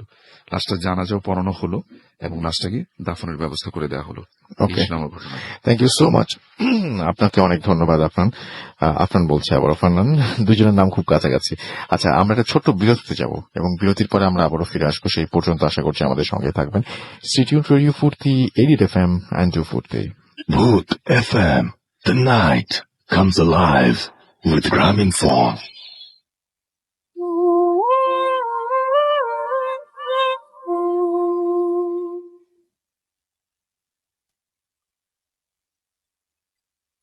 Welcome back. The night comes alive with গ্রামীণ ফোন। শুনছেন সবসময় রেডিও ফুর্তি, এডিট এফএম। আমি রাস্তার আছি, সাথে আমার সাথে রয়েছে মাসুম ভাই। আজকের অতিথিরা আপনাদের সবাইকে আরো একবার স্বাগত জানাচ্ছি ভূত এফএমে, এবং আর কিছুক্ষণের মধ্যে আরো একটা ইমেইল পড়বো। তার আগে আমরা আপনাদের কিছু মেসেজ পড়ে ফেলতে চাই, এবং দেখতে পাচ্ছি যে আমাদের আঞ্জুম সাদিয়া লিখছেন যে তিনি আমাদের শুনছেন, আমাদের সঙ্গে আছেন দেখতে পাচ্ছি। এছাড়াও জাকির হুসাইন, এমডি রবিউল ইসলাম, শাহজাহাল রিসান জুনুন, আরফা আমাদের সঙ্গে আছেন। অনিন্দ দে আমাদের সঙ্গে আছেন দেখতে পাচ্ছি। এছাড়াও শিকদার আমাদের সঙ্গে আছেন, শাহাদ অনিক, এমডি ইমন, আরিয়ান জাহিদ আমাদের সঙ্গে আছেন, এমডি আরিফ হুসাইন আমাদের সঙ্গে আছেন, তৃষা চৌধুরী এছাড়াও আছেন দেখতে পাচ্ছি, এবং তিনি সাথে আছেন, শুনছেন ফ্যামিলির সবাইকে নিয়ে। Thank you so much. Tahura আমাদের সঙ্গে আছেন, এবং তিনি বাবু ভাই এবং আফনান ভাই তাদের ঘটনা ভালো লাগে সেটা জানিয়েছেন। অন্তর এইচডি আমাদের সঙ্গে আছেন, আহাদ অনিক আছেন আমাদের সঙ্গে, এবং আমাদের সঙ্গে আছেন সৌভিক, কলকাতা থেকে সৌভিক দাস। মেহেদি আমাদের সঙ্গে আছেন মারুফুর রশিদ, এছাড়াও আছেন ফারাবি আহমেদ থেকে শুরু করে আরো অনেকে। তো যাই হোক, আমি যেটা করবো এখন সেটা হচ্ছে সরাসরি বাবু ভাইয়ের একটা ঘটনায় চলে যাব, তারপরে আবার ফিরে আসবো আপনাদের কাছে। সেই পর্যন্ত আমার সঙ্গেই থাকুন। আমি চলে যাচ্ছি এই মুহূর্তে বাবু ভাই সেকেন্ড স্টোরির জন্য। থ্যাংক ইউ রাসেল ভাই। এই কাহিনীটা আমার কাছে শেয়ার করেছেন অ্যান্ডি। ওয়েস্ট পাম বিচে থাকতো, এখন কোথায় থাকে আমি জানি না। সো অ্যান্ডির দাদার ঘটনা, অনেক পুরনো আর কি, অনেক পুরনো দিনের। সো সেই সময় ইটস প্রবাবলি আপনার ফার্স্ট ওয়ার্ল্ড ওয়ারের সময় বা সামথিং লাইক দ্যাট, হুম এরকম হুম। একটা সময়ের ঘটনা। সো ওনারা থাকতেন আপস্টেট নিউ ইয়র্কে তখন। তো ওনার দাদা একদিন, অ্যান্ডির দাদা একদিন আপনার শহরে গিয়েছিল কোন একটা কাজে। মানে তখন ওনার যে থাকতো জায়গাটা ছিল আপনার বেশ একটু গ্রাম টাইপের একটা জায়গা, সেখান থেকে শহরে গিয়েছিল। তো শহরে গিয়েছিল, শহরে যে তার প্রয়োজনীয় জিনিস কেনাকাটা, দোকান চালাতো আর কি, সেখান থেকে কিনে উনি ফিরছিলেন, এবং ফিরতে ফিরতে দেখা গেছে সন্ধ্যার পরও হয়ে গেছে, এবং তখন ওই অংশটাতে ঘোড়ার গাড়িতে আসতে হতো, কারণ তাদের ছিল না, মানে এই কল মডার্ন ট্রান্সপোর্টেশন তেমন ছিল না। কিছু গাড়ি ছিল, সেগুলো ওইরকম রাস্তায় চলতো না। তো যাই হোক, তা এক জায়গায় এসে ওনাকে নেমে যেতে হয়, কারণ ওই জায়গাটাতে আর কি ওই যে ঘোড়ার গাড়ি যায় সে আর সামনে যাবে না, তার হাঁটা পথ ধরে কিছু দূর যেতে হবে, যে সেখান থেকে পরে তার করতে হবে আর কি, অন্য কিছু নিতে হবে। তো যাই হোক, উনি ঘোড়া গাড়ি থেকে নেমে যান, সন্ধ্যা হয়ে যায়, বেশ ঠান্ডার সময়, আপস্টেট অনেক ঠান্ডা। তো হেঁটে হেঁটে যখন যাচ্ছেন, তো যেতে যেতে যে দেখেন যে মানে বেশ অন্ধকার হয়ে গেছে রাস্তা, এবং তখন একটা ভয় ছিল যে ওরকম অঞ্চলে অনেক সময় উল্ফ থাকে, বেশি ঠান্ডার সময় উল্ফ চলে আসে বাইরে। তো এই ভয়টা উনি খুব বেশি পান আর কি। ভয়টা বেশি পাওয়ার জন্য উনি হেঁটে হেঁটে ওখানকার যে একটা ছোট অংশ যেখানে নাকি কিছু দোকানপাট, হোটেল টোটেল আছে, এরকম জায়গা, ওই জায়গাটা খুঁজে বের করেন। হোটে যে একটা হোটেল উনি পান, মোটেল আর কি, পুরোনো মোটেল। তো সেই মোটেলে উনি ওঠেন। ওঠার পর বলে যে, মোটেলে বলতেছে যে এখন তো বেশ ঠান্ডা পড়ছে, এখানে আপনার বেশি একটা সিট নাই, তুমি এই পাশে একটা রুম আছে, রুমটা তুমি নিতে পারো, বেশ ছোট যদিও, এবং ওটার হিটিং ঠিক মতো কাজ করে না, সো বি কেয়ারফুল। তো তাকে বলে দেয় যে আরেকটা জিনিস হচ্ছে, ওই মোটেলের যে ইসেকে বলে যে তোমার আরেকটা জিনিস হচ্ছে, তুমি যে মোটেলে থাকবে রাত 8টা 9টার পর হাঁটাহাঁটি করবে না বেশি, এখানে আসলে ঝামেলা হয়। তো বলছে কি ঝামেলা? তো ঝামেলা মানে ঝামেলা, disturbance, we don't want that. তুমি 8টার পরে, 8টা 9টার পরে হোটেল আর করবা না। আর তুমি বেরোবেই বা কেন? ঠান্ডার সময় তোমার হিটিং কাজ করছে না আমাদের এখানে ঠিক মতো, এবং ওই যে প্যাসেজটা সিঁড়ি মানে করিডোর, ওখানেও কাজ করে না ঠিক মতো। তো যাই হোক, ওনার কোনো চয়েস নাই, অ্যান্ডি দাদা ওখানেই উঠেন, এবং যখন যান রুমটা ওনাকে খুলে দেন। খেয়াল করেন যে রাস্তা মানে যে প্যাসেজের দুই পাশে রুম আছে, এবং লাস্টে যে রুমটা ওনাকে থাকতে দিচ্ছে তার অপোজিট আরেকটা রুম, এবং এর মাঝখানে কিছু দূর কয়েকটা রুম নাই আর কি, মানে জায়গাটা মানে পুরোপুরি আপনার বন্ধ। ওখানে কি আছে বা একটা রুমই অত বড় কিনা উনি বুঝতে পারেন না। যাই হোক, যে রুমটা তাকে থাকতে দেয় সেই রুমটা মোটামুটি সাইজ ঠিক আছে, মানে একজন মানুষ থাকার জন্য সিঙ্গেল বেডরুম। উনি ওঠেন, উঠে ওখানে মোটামুটি চেক ইন করেন, ফ্রেশ ট্রেশ হয়ে উনি থাকেন। তো রাত্রেবেলা উনি বসে আছেন, একসময় চিন্তা করে যে নাথিং টু ডু, শুয়ে পড়েন। তখন পর্যন্ত হিটিং এও কোনো কলাপস করে নেই, ভালোই করতেছে। তো উনি ঘুমায় যান। তো উনি যখন ঘুমায় যান, এক সময় উনি হঠাৎ করে বেশ ঠান্ডা লাগতেছে ওনার। উঠে বসে দেখে যে উনি নর্মাল একটা গেঞ্জি পরে ঘুমাইছিলেন, গায়ে কোনো ভারী কাপড় নাই, জাস্ট কমফোর্টার, এবং দেখে বেশ ঠান্ডা হয়ে আছে রুমের ভিতরে। তো উনি বোঝেন যে ওই যে বলছে যে হিটিং সিস্টেম কাজ করে না এটা। তো উনি তাড়াতাড়ি উঠে উনি করতে যান, কাপড় পরাতে যান, গায়ে চাপাতে যান। তো এর মধ্যে উনি শোনানো রুমের দরজায় নক হচ্ছে, টক টক টক টক টক করে নক হচ্ছে। তো উনি জিজ্ঞেস করে যে হু ইজ দিস? কোনো উত্তর নাই, এবং উনি আবার জিজ্ঞেস করে হু ইজ দিস, এবং তখনও কেউ সাড়া দিচ্ছে না। কিন্তু কিছুক্ষণ চুপ করে থেকে আবার উনি মানে চিন্তা করে গেটের সামনে যায়, জিজ্ঞেস করে হু ইজ দিস, কোনো উত্তর নাই। তো উনি আবার ব্যাক করে বিছানায় শুতে যান আর কি। এই সময় আবার নকটা পড়ে দরজায়। তো হু ইজ দিস? তো ওই পাশ থেকে একটা নারী কণ্ঠে বলতেছে ম্যারি, এরকম মানে ফিস ফিস করে বলছে ম্যারি, কিন্তু কণ্ঠটা এমন ভাবে বলছে যে উনি মনে হচ্ছে যে ওনার গুজবাম্প হয়ে গেছে ঘাড়ের কাছে। So he was kind of scared, সে একটু ভয় পেয়ে যায় যে এরকম ভাবে বলতেছে। তো উনি বলতেছে, আবার জিজ্ঞেস করে হু ম্যারি, হ্যাঁ, বলে উনি আস্তে করে দরজাটা আস্তে করে খুলে ফেলে। তো দরজাটা যখন খুলে ফেলেন, উনি দেখে ওই পাশে কিছু নাই, ঠান্ডা একটা বাতাস রুমে প্রবেশ করলো আরো, কারণ করিডোরটা আরো ঠান্ডা, এবং দেখতেছে যে করিডোরের সামনে ওই যে দরজাটার ওইখানে আপনার একটা দাঁড়ায় আছে, একটা মেয়ে দাঁড়ায় আছে।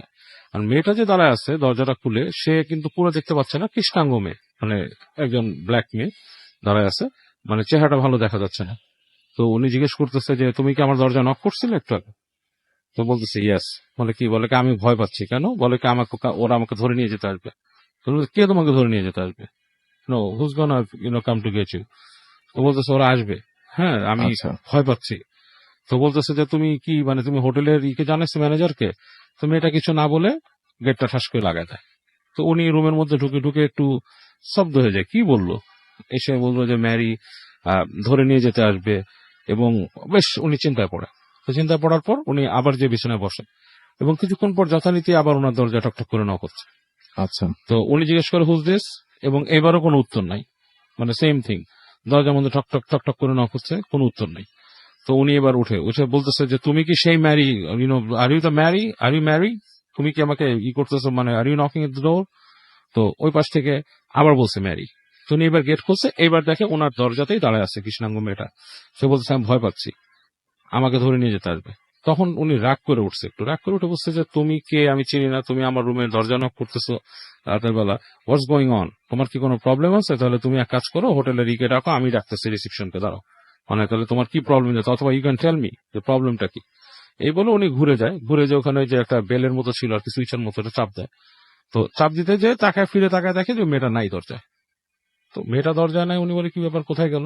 সো হি গট কিউরিয়াস, উনি আবার ভাবে যে আমি কি মানে এমন কিছু দেখলাম যে মানে কাউকে অফেন্ডেড করে ফেললাম, বা মেয়েটা আসলে প্রবলেমে ছিল। উনি নিজের রুমে দরজা খুলে উনি হাঁটে, দেখে যে ওই প্যাসেজটার মধ্যে লাইট নাই, অন্ধকার হয়ে আছে। আচ্ছা। আর সামনের যে রুমটা, সেটার দরজা একটু খোলা। তো উনি করে কি, আস্তে আস্তে যায়, যে ওই রুমে ঢুকে উনি দেখে অন্ধকার, মানে ওই রুমের ভিতরে দেখা যাচ্ছে না, মানে লাইক জমাট বাঁধা অন্ধকার টাইপের। তো উনি আবার ফিরে আসে রুমে এসে খুঁজে দেখে কিছু পায় না। ওনার নিজের ব্যাগ ঘেটে যে ওনার যে একটা লাইট ছিল ওই সময়কার, এরকম বড় লাইট পাওয়া যেত রাসেল ভাই, সেই লাইটটা খুঁজে উনি বের করে পথ চলার জন্য, ওইটাই নিয়ে আসে। এসে উনি ওই রুমের দরজার মধ্যে ঢুকে লাইট জ্বালায় হয় কি, উনি যেটা দেখে, মানে এটা মানে ভেরি, মানে একটা ডেঞ্জারাস থিং ওনার জন্য, যে মেয়েটাকে দেখছে ওই মেয়েটা দড়ি থেকে ঝুলে আছে, লাইক গলায় দড়ি নেওয়া টাইপের, এরকম ঝুলে আছে, এবং ওনাকে দেখে ঠাস করে চোখ মেলে মেয়েটা, আচ্ছা। ফট করে চোখ খুলে ফেলে। এটা দেখে উনি মানে লাইটটা ফেলে দিয়ে লাফ দিয়ে বের হয়ে আসে রুম থেকে। উনি খুবই ভয় পায়, করিডোর ধরে দৌড়ে যায়, নিচে যেয়ে ম্যানেজারের সাথে চিৎকার চেঁচামেচি শুরু করে। ম্যানেজার ঘুমাচ্ছিল, ম্যানেজার উঠে আসে, এসে বলে কি হয়েছে? বলে আমাকে তোমরা কোথায় রাখছো, এখানে একটা মেয়ে আত্মহত্যা করছে, এসে তোমরা কি, এই কোয়াইট বলে ওকে চুপ করায়, বলে কি বি কোয়াইট, বলে নিয়ে আসে, ওকে হাত ধরে নিয়ে আসে উপরে। এসে করিডোরে দেখে ঠিকই লাইট জ্বলতেছে, এবং ওই যে রুমটা বন্ধ। আচ্ছা। এবং ওনার যে বাতিটা পড়ে আছে সেটা দরজার সামনে পড়া, ওনার লাইটটা পড়া, এটা বন্ধ, ওই রুম বন্ধ। বলতেছে এই রুমে কেউ থাকে না, তুমি কেন বেরিয়েছো? বলে কি আমার এখানে নক করছে। বলে কি তোমার রুমে যেই নক করছে তুমি কেন বেরোলে? You shouldn't have come out, তোমাকে বলা হয়েছে না রাত্রেবেলা বেরোতে না? বলতে তোমরা এখানে জ্যান্ত লাশ রেখে দিছো, এইখানে মানুষ ফাঁসি নিছে, এখানে কেউ আছে, ও চিল্লাচিল্লি শুরু করছে। তখন ম্যানেজার তাকে ডেকে বসাচ্ছে, ডকায় বলে তুমি একটু বসো। বসে ম্যানেজার বেল চাপ দিয়ে আরেকজনকে আনছে রুমকে, সে আসছে, এসে বলছে যে তুমি চাবি নিয়ে আসো সামনের রুমে। সো ওই লোক চাবি নিয়ে আসছে, আসার পর ওনাকে নিয়ে গেছে, যে ওই রুমটা খুলে দেখে যে রুমটার মধ্যে কিছুই নেই, লাইট মারে, রুমটা পুরা অন্ধকার, আসবাবপত্র আছে, সব কিছুই নেই। বলছে যে ইজ ইট পসিবল যে কাউকে মেরে ঝুলায় রাখলে তুমি যতটুকু টাইমে আসছো লাশটাকে সরায় নাও? বলে নাও। তখন বলতেছে যে এখানে একটা অকারেন্স ঘটছিল অনেকদিন আগে, এবং সেই অকারেন্সটা প্রায় মানুষ এরকম কিছু একটা দেখে। ম্যারি নামে একটা মেয়ে এখানে বাসা থেকে পলায় আসছিল, এবং সে এখানে থাকে, এবং রাতের বেলা সে গলায় দড়ি নেয়। আচ্ছা। হ্যাঁ, সে ফাঁসি নিয়ে মারা যায়, এবং অনেকেই এখানে এটা দেখে, এবং এর জন্য তোমাকে বলা হয়েছে রাত্রেবেলা এখানে বেরোতে না। এবং অনেক জায়গায় হোটেলে সেট আপ করা থাকে এরকম জিনিস, আমাদের এখানে সেট আপ কিছুই নেই। এবং দ্যাট ওয়াজ ওল্ড এজ, মানে ওই সময় কিন্তু এরকম সেট আপ ওইভাবে হতো না। হ্যাঁ, এখন যেমন বাণিজ্যিক ভাবে এগুলো হয়ে গেছে। তো বলে যে তোমাকে এর জন্য মানা করেছিল বেরোতে না। উনি বলে আমি রুমে আর থাকবো না, আমি তোমাদের লবিতে বসে থাকবো, আমি তাও রুমে থাকবো। তো যাক, ওনাকে রুমে নিয়ে আসে, লবিতে উনি রাত কাটায়, সকালবেলা উনি বের হয়ে চলে আসে। সো এটা ওনার একটা এক্সপিরিয়েন্স ছিল। But related to this, by saying this, Rasel ভাই আমি বলতে চাই, এই যে কারিনের ব্যাপারটা আমি বলি, হ্যাঁ, this is all linked up. মানুষ কিন্তু সে ম্যারিকে বা কাউকে দেখে না। যেটা হয় যে ও যে মারা গেছে, ওর সাথে যে কারিন যে আছে সে ওখানেই রয়ে গেছে, এবং সে কিন্তু মানুষকে বারবার দেখা দিচ্ছে, রিকল করাচ্ছে জিনিসটা। এবং কারিনের মূল পারপাসটাই হচ্ছে বারবার দেখানো যে মানে এই আত্মাটা এক্সিস্ট করে, এই আত্মাটা এখানে এসে দেখাচ্ছে, এটাই তার পারপাস, এবং সে ভয় দেখায় মানুষকে। আচ্ছা। এরকম একটা ছোট ইনসিডেন্স আমি বলতে চাই রাসেল ভাই, যদি একটু সময় দেন। দ্যাট ওয়াজ উইথ, আমি তখন ফার্নানকে নিয়ে সিলেট গিয়েছিলাম কয় বছর আগে। এটা ফার্নান কয় বছর আগে, 2 বছর, হ্যাঁ, 2015 ফার্নানকে নিয়ে গেছিলাম। তো তখন আমরা ওখানে যেটা হোটেলে উঠি রাসেল ভাই, হোটেলটার নাম টাম কিছু বলবো না, পুরাতন হোটেল, অনেক পুরানো হোটেল, এবং মানে বেশ মোটামুটি ওখানে ভালো মানুষের উঠতে বোঝা যায়। আচ্ছা। এবং উঠে নিয়ে আমাদেরকে ওই হোটেল একটা রুম দেয়, যথারীতি ওইরকম ভেতরে উপর উঠায়নি, একটা জায়গায় রুম দেয়। এবং রুমটা উঠেই কেন জানি আমার কাছে একটু মানে খটকা লাগতে থাকে রাসেল ভাই, হোটেলটার রুমটা কেমন জানি মনে হয় বেশি পুরানো, মানে আমার নিজের কাছে অস্বস্তি লাগতে থাকে। হুম, হুম। এবং এক পর্যায়ে ফারহান জানে আমি থাকতে চাই না, আমি বলি ভালো লাগতেছে না, হোটেল থাকবো না। সামহাও আমি ম্যানেজারকে ডাকি, ডেকে বলে আমি এখানে থাকবো না, ভালো লাগতেছে না আপনার হোটেলটা। কেন? আমি বলছি আপনার এখানে ভালো লাগতেছে না, আপনার সবকিছু আমার পানীয় পুরান মনে হচ্ছে, নোংরা মনে হচ্ছে। বাট অ্যাকচুয়ালি ওটা ওইরকম নোংরা ছিল না, বাট সামহাও আমার কাছে কেন জানি এটা মানে লিভেবল মনে হচ্ছিল না। হুম, হুম, হুম, হুম। সো এনিওয়েজ রুমটা থেকে বের হয়ে আসি, ম্যানেজার আমাদেরকে অফার করে তাদেরই আর একটা হোটেল আছে কোথাও ট্রান্সফার করে দেওয়ার জন্য। তো ওখান থেকে বেরিয়ে আসি, ফারনানকে নিয়েই চলে যাই। সে যখন চলে যায়, পরে ফারনান আমাকে বলতেছে, এটা কিন্তু আমার আর ফারনানের ডিসকাশন, কখনই এগুলো প্রকাশ করি না মানুষের কাছে, অনেক অনেক কথা বলবে, অনেকে বিশ্বাস করে না। বিশ্বাস করবে না। হ্যাঁ, হুম, তো ফারনান আমাকে বলতেছে, ভাই আমি একটু আগে একটা জিনিস দেখছি, আপনার কি মনে হয় এটা? আমি বলছি, কি দেখছিস? বলে, যেই রুমে আমাদেরকে দিছিল ওই রুমের মধ্যে আমি দেখছি, মনে হলো যে বিছনার কাছে একটা মেয়ে বসে আছে। আচ্ছা। মেয়েটা নর্মাল একটা মেয়ে, চুলালা। আপনি কি দেখছেন? আমি স্যার বেটা, এই রুমে তো আমি আর তুই গেছি, ওখানে আবার একটা মেয়ে কোত্থেকে বসে থাকে, এরকম তো কিছু দেখিনি। ও বলছে, ভাই আমি মনে হয় দেখছি। আমি বললাম, আচ্ছা কি ওই আই ডোন্ট নো, কি আই ডোন্ট নো ওদের কোনো রুম সার্ভিস বা কেউ ঢুকছিল এখানে, আই ডোন্ট নো। এনিওয়েজ পরবর্তীতে আমরা ওই হোটেল বা রুম সম্বন্ধে বিজড়িত এই ধরনের কিছু কাহিনী শুনতে পাই, এবং শোনার পর কিন্তু গুজবাম্প হয় আমাদের আসলে, ওকে। যে এরকম একজন কেউ মারা গেছিল এখানে, এরকম কিছু একটা কাহিনী শুনে আমাদের কিন্তু গুজবাম্প হয় আসলে ভাই।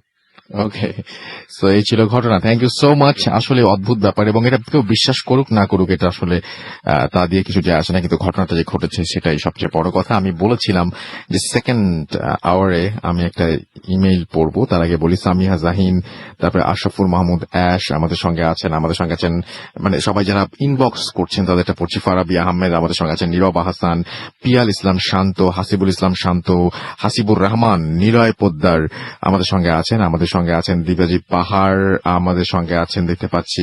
এছাড়াও দেখতে পাচ্ছি আমাদের সঙ্গে আদিব এ খান, মাইদুল বিপ্লব আমাদের সঙ্গে আছেন দেখতে পাচ্ছি। তারিকুল ইসলাম তারেক, এমডি সালমান শাহ, ফাতিন আমাদের সঙ্গে আছেন, জান্নাতুল নাইম আমাদের সঙ্গে আছেন, এম জাহান আমাদের সঙ্গে আছেন, সাদাক হোসেন আছেন এমডি শাকিল হুসাইন, এছাড়াও তাহিদুর রহমান, মিতুল আমাদের সঙ্গে আছেন দেখতে পাচ্ছি। এছাড়াও ইমরান, মেহেদি হাসান, ফয়সাল রায়হান আমাদের সঙ্গে আছেন, বিশাল আমাদের সঙ্গে আছেন আরো অনেকে যারা ইনবক্স করছেন। এবং আমি বলছিলাম যে দেশের বাইরে থেকে যারা কেউ যদি এখন অ্যাপ দিয়ে আমাদেরকে সরাসরি শুনে থাকেন, তাহলে আপনার নাম, ঠিকানা এবং ফোন নাম্বার সহ আপনি ইনবক্স করুন, উইল কল ইউ। আর আমাদের সঙ্গে আছেন আরো অনেকেই, সেই প্রসঙ্গে পরে আসছে। এখন চলে যাব একটা ঘটনায়, যে ঘটনাটি এই মুহূর্তে আমি আপনাদের সাথে শেয়ার করতে চাই। তো এটা একটা ইমেইল, যেভাবে লেখা আছে আমি সেভাবেই পড়ার চেষ্টা করছি। আসসালামু আলাইকুম রাসেল ভাই, আশা করছি মহান আল্লাহ তাআলার অসীম রহমতে আপনি ভালো আছেন। আমি রাকিব হাসান, বেগম রোকেয়া বিশ্ববিদ্যালয় রংপুরের 3য় বর্ষে অধ্যয়নরত। কয়েকদিন আগে যখন শীতকালীন ছুটিতে বাসায় গিয়েছিলাম, তখন আমার সাথে একটি ঘটনা ঘটে। জানি না ঠিক কি কারণে আমার সাথে সেই ঘটনাটি ঘটেছিল। ভালো লাগলে ভূতের সময় লিসনারদের পড়ে শোনাবেন। দূরত্ব অনেক বেশি হয়, আমার পক্ষে স্টুডিওতে যাওয়া সম্ভব নয়। বাসায় আসলে বরাবরের মতোই মা আর আপুর কবরের পাশে গিয়ে আমি দাঁড়িয়ে থাকি।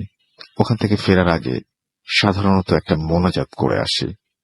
সাধারণত দেখা যেত দিনে ব্যস্ত থাকার কারণে আমি রাতে বেশিরভাগ সময় যেতাম। রাত 11টা বা 12টা কোনো ব্যাপার ছিল না। বরাবরের মতো এবারও বাসায় এসে মায়ের কবরের পাশে দাঁড়িয়েছিলাম। রাত তখন আনুমানিক 12টা বাজবে। আনুমানিক বললাম কারণ আমি ফোনটা রুমে চার্জে দিয়ে রেখে গিয়েছিলাম। মায়ের কবরের যে দিকটা একটু ধারণা দেই। কবরের সামনে দিয়ে একটা রাস্তা চলে গেছে, পাশে ছোট একটা কলা বাগান, আর একটু এগিয়ে গেলেই একটা 3 রাস্তার মোড়, পাশে একটা কবরস্থান। আমার হাতের ডান সাইডের পাশে বেশ কটা বাড়ি। সাধারণত দিনের বেলায় বাসায় এসে ফ্রেন্ডদের সাথে ঘোরাফেরা করার কারণে দিনে বাসার দিকে কারোরই খোঁজ নেওয়া হয় না। বরাবরের মতো মোনাজাত শেষ করে বাসায় ফিরছিলাম। হঠাৎ মনে হলো অনেকগুলো মানুষ এই দিকে এগিয়ে আসছে। একটু সামনে এগিয়েই বুঝতে পারলাম সামনে একটা লাশ, আনুমানিক 20-25 জন মানুষ সেই দিকে নিয়ে আসছে। আমার মনে হলো কি ব্যাপার, কে মারা গেছে এইদিকে? কই, বাবা তো সেরকম কিছু বলল না। আর লাশের সাথে সাধারণত এত কম মানুষ থাকে না, আর কেনই বা এত রাতে দাফন করতে হবে? তো যাই হোক, আমার মনে হলো অনেক রাত, এই জন্য হয়তো মানুষ এত কম। লাশ নিয়ে আমরা যখন যখন সবাই সামনে আসলো, দেখলাম এদের একজনকেও আমি চিনি না। একজনকে জিজ্ঞেস করলাম, ভাই কে মারা গেছে? কিন্তু কোনো উত্তর এলো না, শুধু ইশারায় তাদের সাথে চলতে পড়ল। আমি ভেবে পাচ্ছিলাম না যে কি করব। সত্যি বলতে ভয় জিনিসটা তখন পর্যন্ত কাজ করেনি, কারণ আমি সাধারণত গ্রামের মানুষদের খুব বেশি একটা চিনি না। ভাবলাম হবে হয়তো কেউ গ্রামের, আর অন্ধকার তো, তাই হয়তো কাউকে সেভাবে দেখতেও পাচ্ছি না আর চিনতেও পারছি না। 7-5 না ভেবে আমি তাদের পিছু নিলাম। কিছু দূর এগিয়ে যাবার পরে হঠাৎ করে একজন এগিয়ে এসে আমাকে লাশের খাটিয়া ধরতে বলল। সত্যি বলতে কি, আমি কোনোদিন লাশের খাটিয়া ধরিনি। মা এবং আপু যখন মারা যায়, ভাইয়ারা আমাকে খাটিয়া ধরতে দেয়নি। পরিবারের আমি ছোট কিনা এই জন্য তারা মনে করত আমি কোনোভাবে ভয় পাবো। কিন্তু আজকে এরা আমাকে হঠাৎ করেই বলছে এই কাজটা করতে, একটু ঘাবড়ে গেলাম। তখন বললাম, আসলে এরকম কোনো অভিজ্ঞতাই আমার নেই, এই কাজটি আমি করতে পারবো না। লোকটা এমন চোখ করে আমার দিকে তাকালো। আমি অনেক অনেক ভয় পেয়ে গিয়েছিলাম। কারো চোখ যে এমন হতে পারে আমার জানা ছিল না। তো বাধ্য হয়ে যখন খাটিয়া ঘাড়ে নিলাম, সত্যি এত ভারী জিনিস আমি কখনো বহন করিনি বলে আমার মনে পড়ে না আমি এত ভারী কোনো জিনিস কখনো বহন করেছি। একটা মানুষ, তার ওজন আর কত হতে পারে? স্বাভাবিক হলে 70 কেজি, সেখানে 4 জন মিলে ধরে আছে 70 ভাগ। বুঝেন ওয়েটটা কত কমে যাওয়ার কথা, কিন্তু আমার কাছে মনে হলো ওজন আনুমানিক 3 মণ।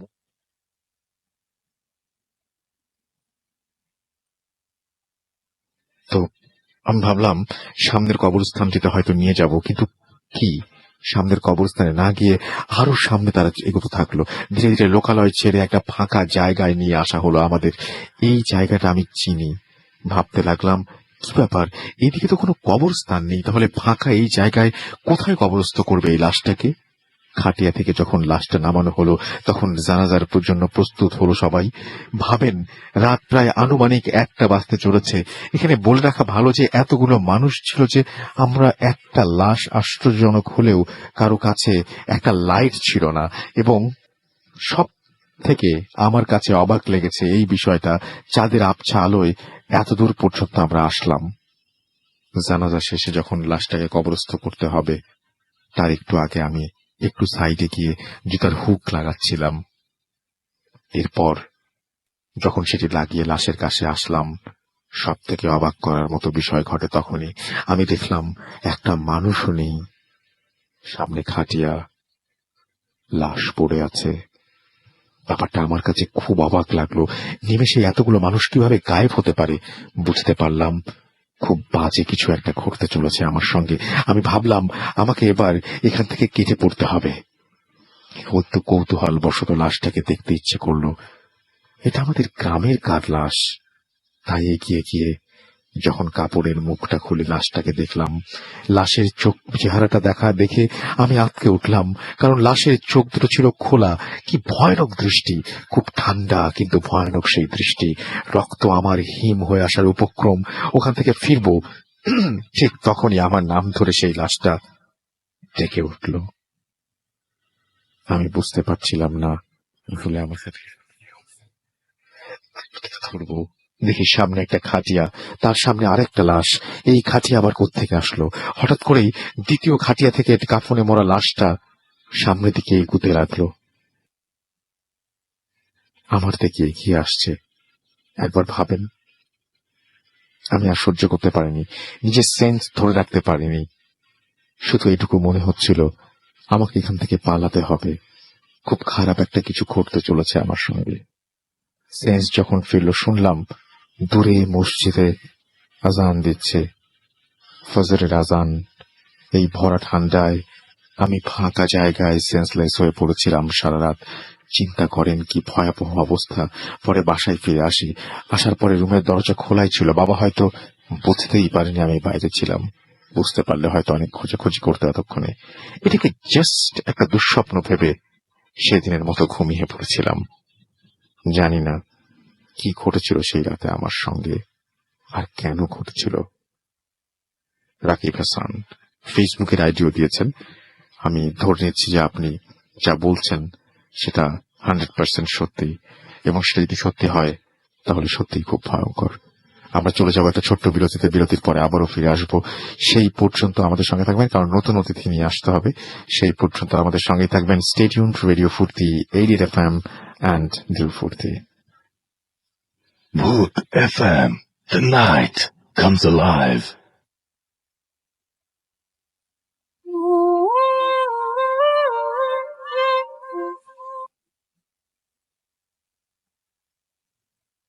Welcome back. শুনছেন সবসময় রেডিও ফুর্তি 88 FM। আমি রাসেল আছি, সাথে আমার সাথে রয়েছে মাসুম ভাই এবং আজকের অতিথিরা। আপনাদের সবাইকে আরো একবার স্বাগত জানাচ্ছি এবং এই মুহূর্তে সরাসরি চলে যাচ্ছি আমাদের একজন অতিথির কাছে। তিনি ঝালকাঠি থেকে এসেছেন এবং আসলে এত দূর থেকে ঢাকায় জার্নি করে এসে তারপরে আবার এখানে আপনাদের সঙ্গে যে ঘটনা শেয়ার করছেন, এটাই অনেক বড় একটা ব্যাপার এবং এটা আমি একটা আমার সৌভাগ্য মনে করি যে এখান থেকে মানে অনেকে ঢাকা থেকে আসতে অনেক কষ্ট হয়ে যায়, সেখানে ঝালকাঠি থেকে এখানে এসে ঘটনা শেয়ার করাটা ইজ ভেরি ডিফিকাল্ট, বাট ভূতাত্মের প্রতি ভালোবাসার কারণেই উনি এসছেন। And thank you very much for being here. And আশা করছি যে তার ঘটনাটি আপনাদের ভালো লাগবে এবং যদি ভালো লাগে অবশ্যই ফেসবুকের যে আমাদের যে পোস্টটা রয়েছে সেই পোস্টের নিচে অবশ্যই তার নাম উল্লেখ করে প্লিজ দুটো কথা লিখবেন, কারণ এত দূর থেকে এত কষ্ট করে ঘটনা বলতে আসাটা আমি খুবই এপ্রিশিয়েট করি। চলে যাচ্ছি আপনার ঘটনা, আপনার নামটা প্লিজ একটু বলবেন, ঝালকাঠিতে কোথায় বাসা আপনার? হ্যাঁ, হ্যালো লিসনার, আমার নাম হাবিবুর রহমান মাহি। ঝালকাঠিতে থানার সামনে বাসা আমার। থানার সামনে আপনার বাসা। চলে যায় আপনার ঘটনায়। হ্যাঁ, আমি সরাসরি ঘটনায় চলে যাচ্ছি। আজ থেকে প্রায় 7-8 বছর আগের ঘটনা এটা। জি। আমার ফুপি ছিল, মানে আমার বাবার আপন চাচাতো বোন। জি জি জি। যে তো সে ঢাকায় থাকতো। তার 2 মেয়ে ছিল আর একটা ছেলে। তো মেয়ে দুজন বিয়ে দেওয়ার পর তাদের সংসারটা একদম ছোট হয়ে যায়। তো খুব শান্তিতেই ছিল, তার একটা ছোট সংসার, ছোট পরিবার, খুব শান্তিতেই ছিল। হুম। তো হঠাৎ করে 2009 সালের দিকে কোনো একটা কারণে আমার ফুপার আর কি চাকরিটা চলে যায়। তো চাকরি চলে যাওয়ার পর মানে একমাত্র ফুপাই ছিল যে মানে ইনকাম করতো আর কি পরিবারের মধ্যে। তো ইনকাম যেহেতু নেই, তাই আর কি ঢাকা শহরে থাকাটা খুব ডিফিকাল্ট হয়ে গিয়েছিল। তো তারা ঝালকাঠি আর কি শিফট করে চলে যায় গ্রামের দিকে। হুম। তো গ্রামের দিকে চলে যাওয়ার পর তো গ্রামেই আর কি তারা পার্মানেন্টলি থাকে। তো ফুপা তখন তার জব হিসেবে আর কি দোকানদারি করা আর কি বেছে নেয়। আচ্ছা। তো নদীর ওপার, গ্রামের থেকে নদীর ওপার গিয়ে দোকানদারি করতো। তো গ্রামে আসলে একটা কথা প্রচলিত যে মানে মেয়েদের ক্ষেত্রে যে চুল মানে ছেড়ে আর কি হাঁটাটা নিষেধ ছিল। আচ্ছা। তো আমার ফুপুর একটা অভ্যাস ছিল, সে আর কি চুল মেলে আর কি হাঁটাচলা করতো বেশিরভাগ সময়। তো আমার ফুপু একটা টাইম মানে তার মানে স্বভাবের কিছু পরিবর্তন হচ্ছিল। সে ফুপার সাথে আর কি কেমন জানি একটু কথা বলতো, মানে একরকম আর কি তাকে দেখতে পারতো না, এরকমের একটা কিছু। তো এক রাত্রেবেলায় ঘুমানোর সময় ফুপু আর কি হঠাৎ করে ঘুম থেকে উঠে যায়, উঠে বসে পড়ে। তো বসে পড়ার পর সে বসে বসে ঘুম রাখছে আর কি কেমন যেন। তো ফুপা পাশে শোয়া ছিল, সে ঘুম থেকে উঠে যায়। উঠে যাওয়ার পর সে জিজ্ঞেস করলো যে কি হলো, তুমি ঘুম থেকে উঠে গেলে কেন? তো ফুপু কোনো রেসপন্স দিচ্ছিল না। বলে তারপর অনেকবার জিজ্ঞেস করছিল তোমার হয়েছে কি, তুমি আমার সাথে কথা বলছো না কেন? তো কোনো রেসপন্স দিচ্ছিল না, সেভাবে ঘুম রাখছিল। তো অনেকক্ষণ পর নিজের ইচ্ছায় ফুপু আর কি ঘুমরানি থেমে দিয়ে সে নিজে শুয়ে পড়লো। তো পরের দিন সকালে উঠে ফুপা তাকে জিজ্ঞেস করলো তুমি কালকে রাত্রে এরকমের করছিলে কেন? বলে কোন সময় কালকে রাত্রে? কালকে তো আমি তো ঘুমিয়েছিলাম, আমার শরীর খুব ক্লান্ত ছিল। বলে কেন, কালকে রাত্রে তো তুমি ঘুম থেকে উঠে এভাবে ঘুমরাচ্ছিলে। তো বললো যে কই না তো। তো এরকমের করে কিছুদিন মানে অনেক দিন গেল, তার মানে স্বভাবে পুরো একটা পরিবর্তন আসছে আস্তে আস্তে। ফুপার সাথে ঝগড়া হচ্ছিল কোনো কারণ ছাড়াই। তো এরকমের ঝগড়ার কারণে তো ফুপা মনে করলো যে মেন্টালি কোনো ডিপ্রেশন ভুগছে কিনা, যে আমাদের আগেরটা অবস্থা ভালো ছিল, এখন হয়তো আমরা নিচে নেমে গেছি, এ ধরনের কোনো চিন্তা ভাবনার কারণে এরকম হচ্ছে কিনা। তো ডাক্তারের কাছে নিয়ে গেল ফুপুকে।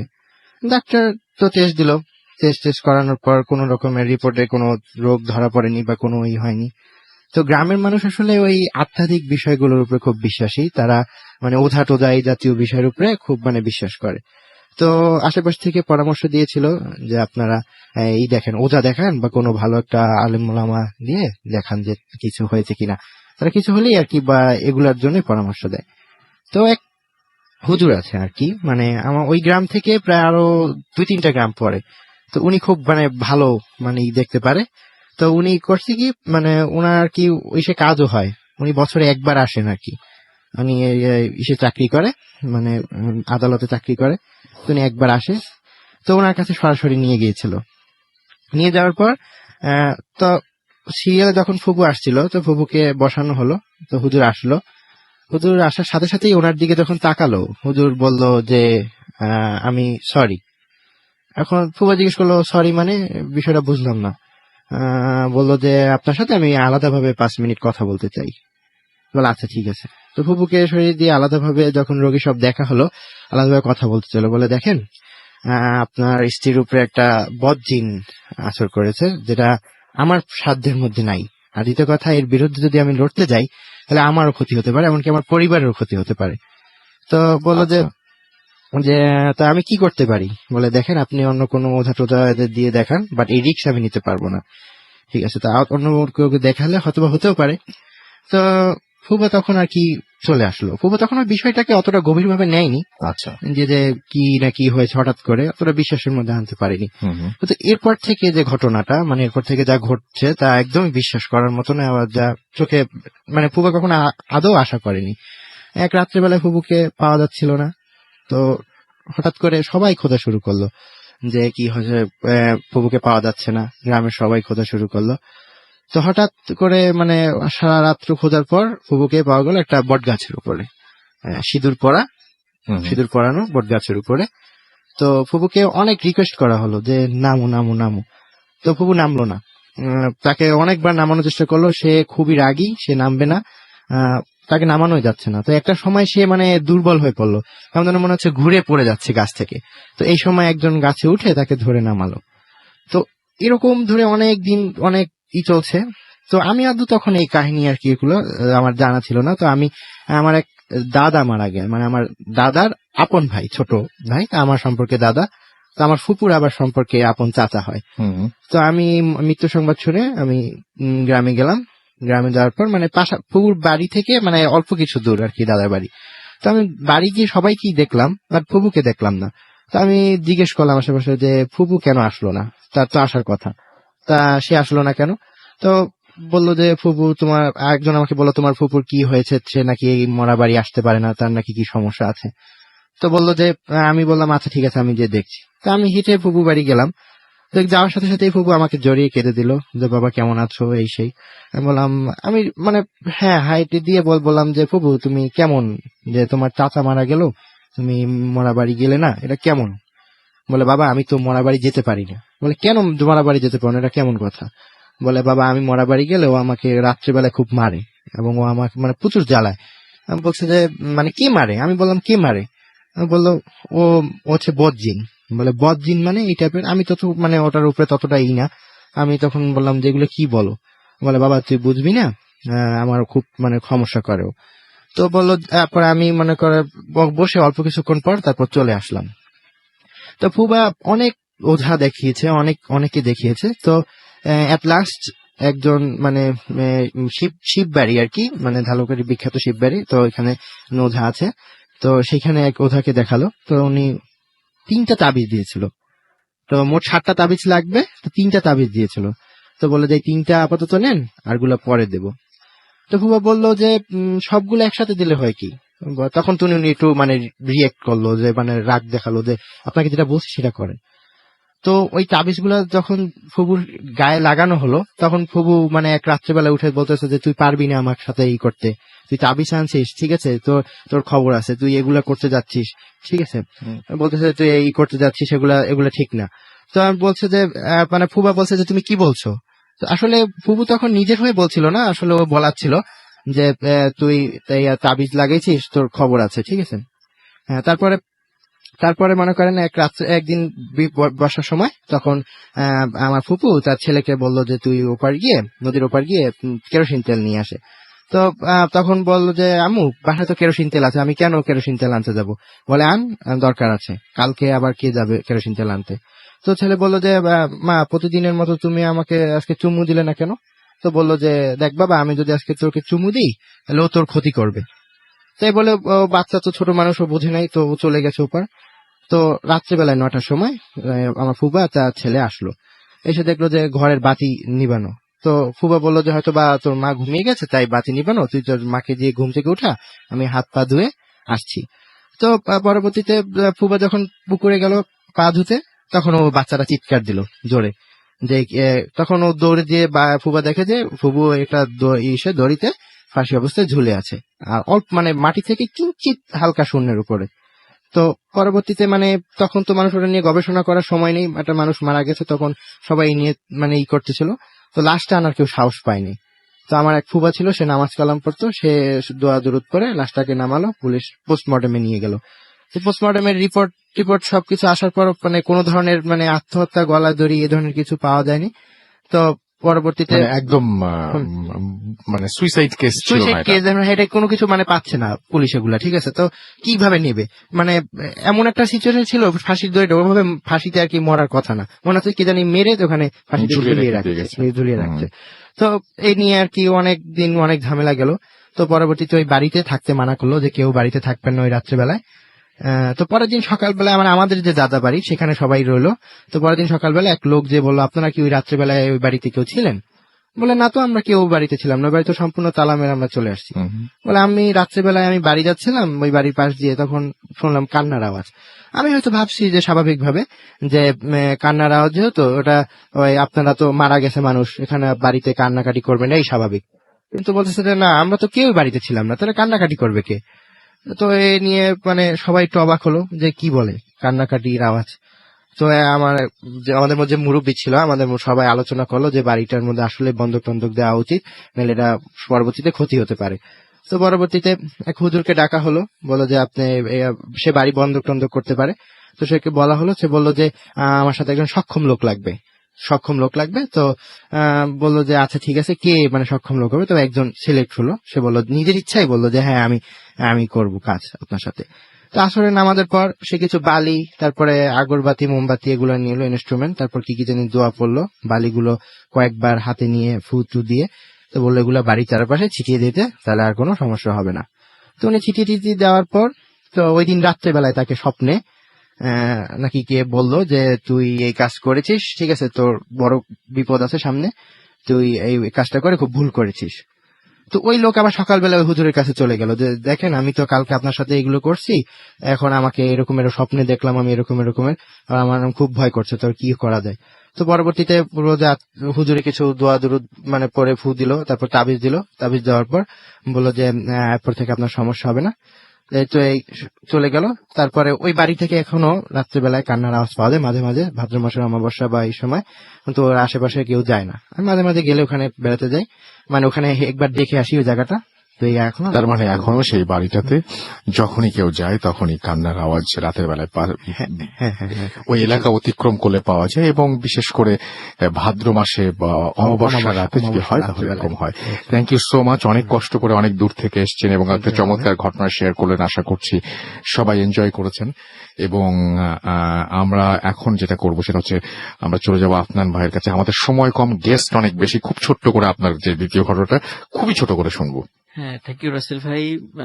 আজকে এখন যে ঘটনাটি বলবো, এটা আমাদের রাজবাড়ী ফৌজিস টিম যেটা রয়েছে, তো ফৌজিস টিমের যে সজীব আছে, সজীব ঘটনাটি পাঠিয়েছে, কারণ ঘটনাটি ওরই বাড়ির পাশের একটি ঘটনা। তো রাসেল ভাই, এই একটা নাপিত ওখানে মানে যারা চুল কাটার পেশায় নিয়োজিত আছে, না হচ্ছে বিপুলের সাথে ঘটে যায় একটু অদ্ভুত জিনিসকে শেয়ার করব। তো ঘটনাটি 1986 সালের দিকের ঘটনা।